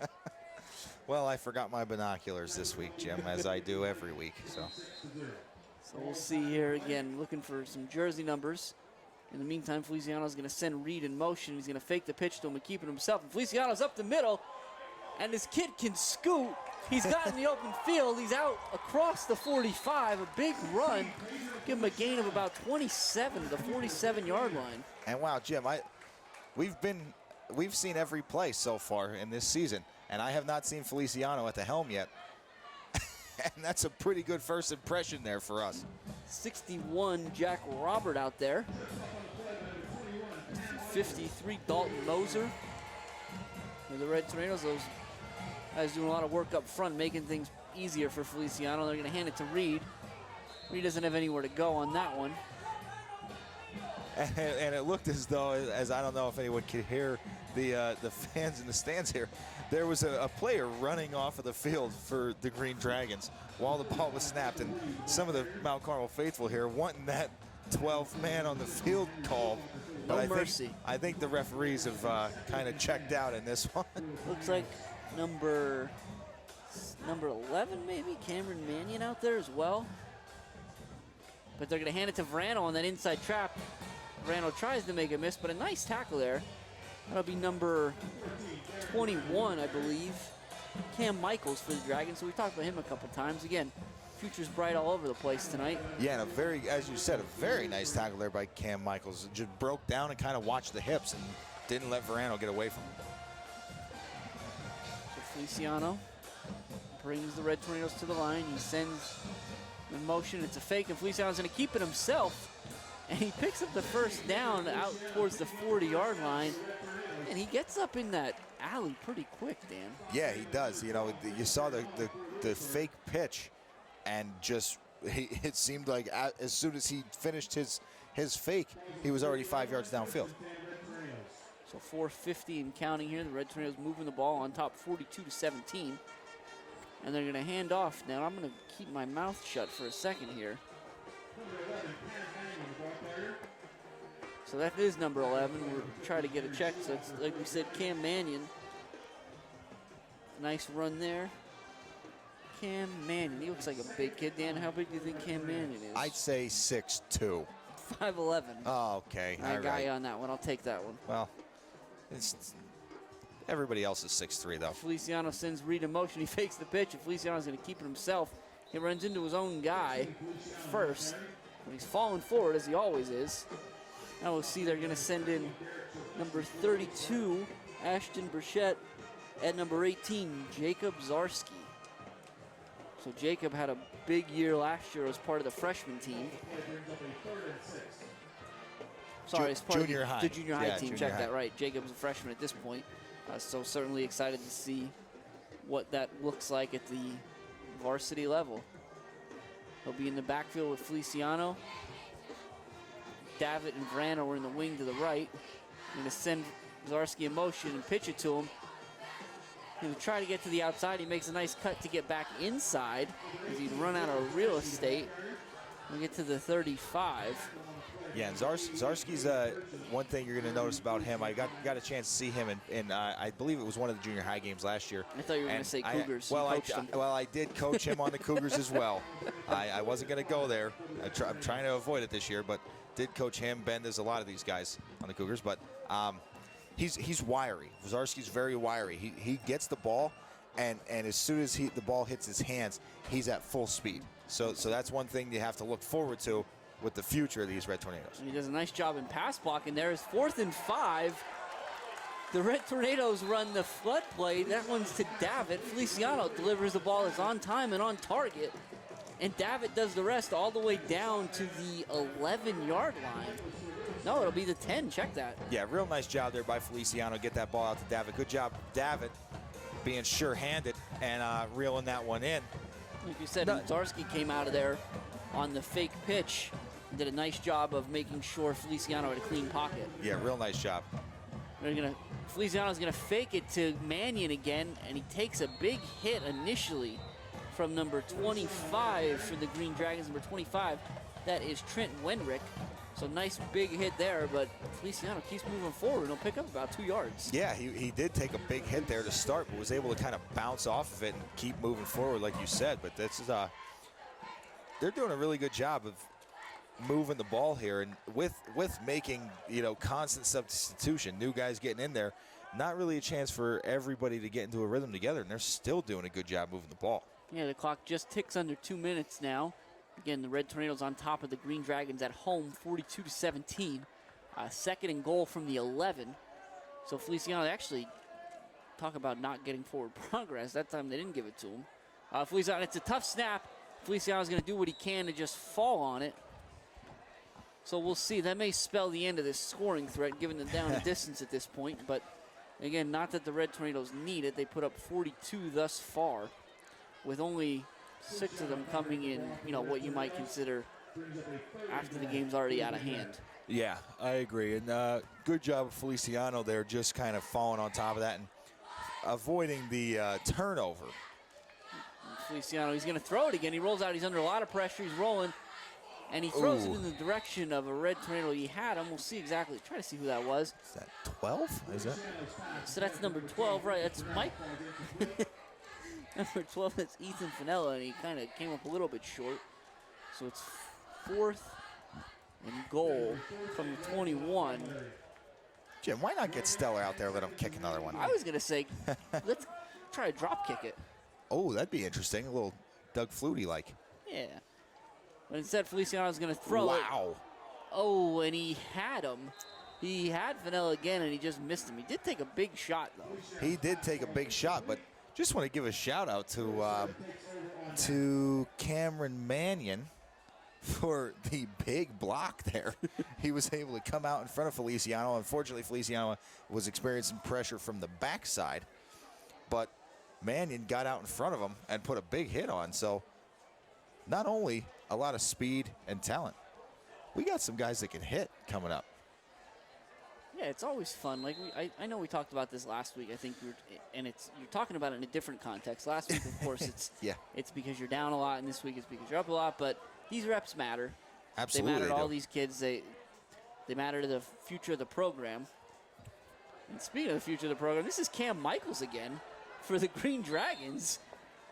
He's got himself beyond the first line of defense there and had a huge gain, about 25 yards. Yeah, very nice job of getting in and out there. He made somebody miss in the backfield and got inside, and then was able to run around and get outside to the sideline and away from a lot of Red Tornado defenders there.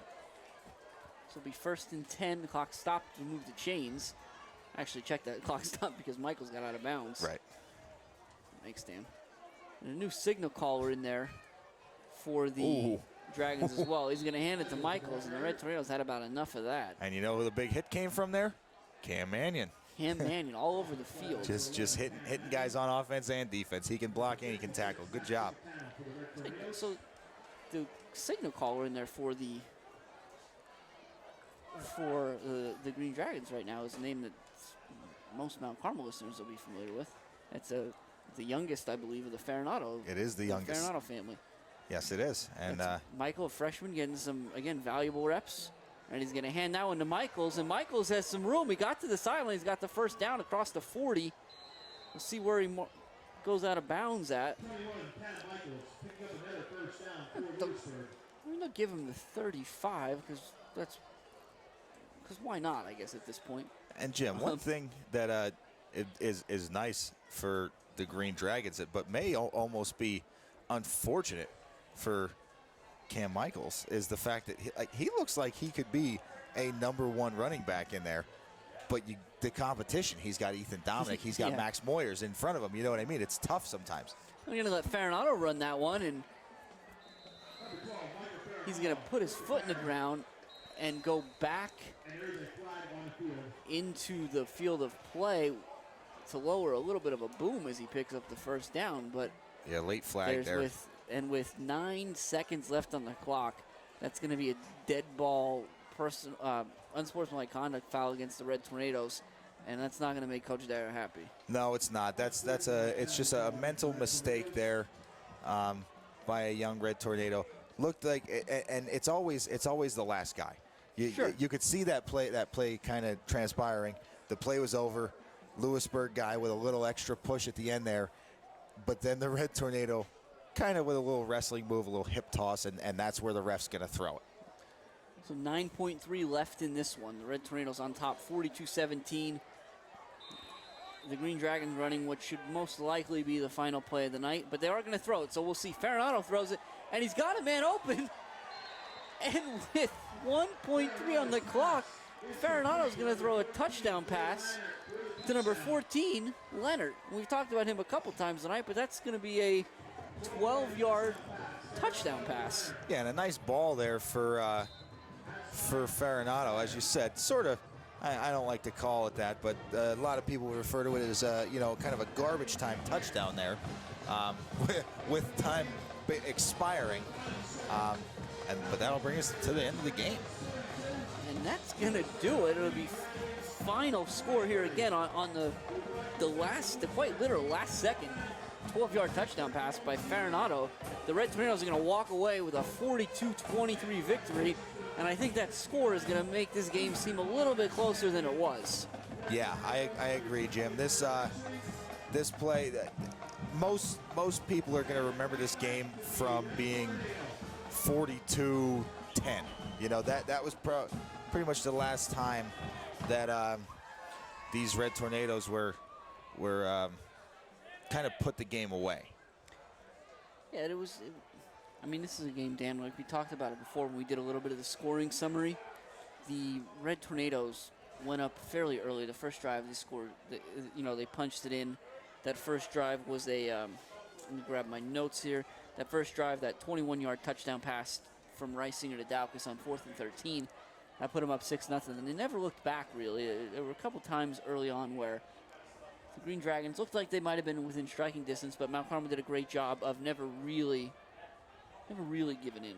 Right, and they did. They did do a really good job of kind of just continuing to pour it on. That's a lot of times these teams get somewhat complacent almost, and they get 1 or 2 scores up, but they let the other team hang around. And Mount Carmel did a great job of not letting them hang around and kind of closing the door on them. And while we wait for the actual stats from Jose, talk about tonight's game, I think from a Red Tornado standpoint, I mean, if we wanted to talk about a player of the game, I think it's got to go to Reisinger. And he threw the 2 touchdown passes. He ran another one in. He was continuously moving that pocket, making things difficult for the Green Dragon defensive backs. Yeah, he absolutely kept those Green Dragon defensive backs on their toes throughout the entire game. He was able to hit him over the top with the deep ball, but then he was also able to do the little fake pitch and catch him up the middle for 5-10 yard runs to break off, to kind of change the pace up a little bit. On the Lewisburg side, again, it's tough. It's 42-23 is the final here. Never really threatened a whole lot. Right. But I think you continue to grow as a team. You have Moyers, Moyer certainly played a nice game. He'll have the numbers from the volume, I'm sure. For those of you, check the paper in the morning or don't, depending on whether or not you saw this. But probably Moyers or Shedleski, depending on which direction you wanted to go. Yeah, I mean, either way, Shedleski did a great job off, kind of on the ground and through the air. Did a good job. I mean, he was stifled for the most part, but he was able to make plays happen kind of when he needed to down the stretch somewhat. But again, as you said, still really wasn't enough. But I was able to get the stats here from our friend Mr. Gonzalo down on the sideline. So let's get to him here. So we're going to say in favor of Mount Carmel, 18-17 on first downs. Okay. 45 carries for 178 yards on the ground for Mount Carmel, as opposed to the Lewisburg 43 carries for 235 on the ground. My goodness. Okay. Between Reisinger, Feliciano, and Stellar, 11 and 19 for 226 passing yards. Between Shedleski and Farinato, 11 to 21 for 102 passing yards. So total yardage of 404 for the Red Tornadoes to the 337 for the Dragons. So not a huge discrepancy or differences in yardage totals, but Mount Carmel just taking advantage of short field a lot of the time. Yeah, I think that's really exactly what it is. Dan, you hit the nail right on the head. It's what we were talking about last week as well. It's those short fields and being able to do what you need to do. And speaking of doing what you need to do, I think the Red Tornadoes did exactly what they needed to do tonight to get back on track here in 2019. Again, the Dragons, on the other hand, they've got to kind of take a hard look in the mirror and see where they want to go from here. They're at Milton next week, so they should be able to right the ship, you would think. Yeah. While the Red Tornadoes are home again, a nice little flip of the schedule against Jersey Shore, who, like we said, had a big win, or seemed to be on their way to, to somewhat of a lopsided loss to Montoursville. So they may be out for some revenge next week as well. Yeah, and Jersey Shore is always a tough one for us because they're so far away. They're not just one of those over the river teams. They're a far over the river team. So a lot of the times we aren't usually sure of what Jersey Shore's gonna have. Last year we were a little worried about them. We went out to Jersey Shore, and we were able to pretty handily defeat them. Sure. This year, as we said, Lewisburg, after losing to Selinsgrove goes and loses in a shutout fashion to Jersey Shore last week. So we really aren't sure what to expect next week. I'm sure there's going to be a lot of film study and a lot of preparation on the coaching side as well as on our side to get ready. Yeah, and so we'll be here next Friday night, and you should be too. We'll close this one out as the teams are coming off the field. I'm Jimmy Lesko. I'm Dan Lesko. And for Jose Gonzalo down on the field, thanks for spending the night with us, and we'll see you next week.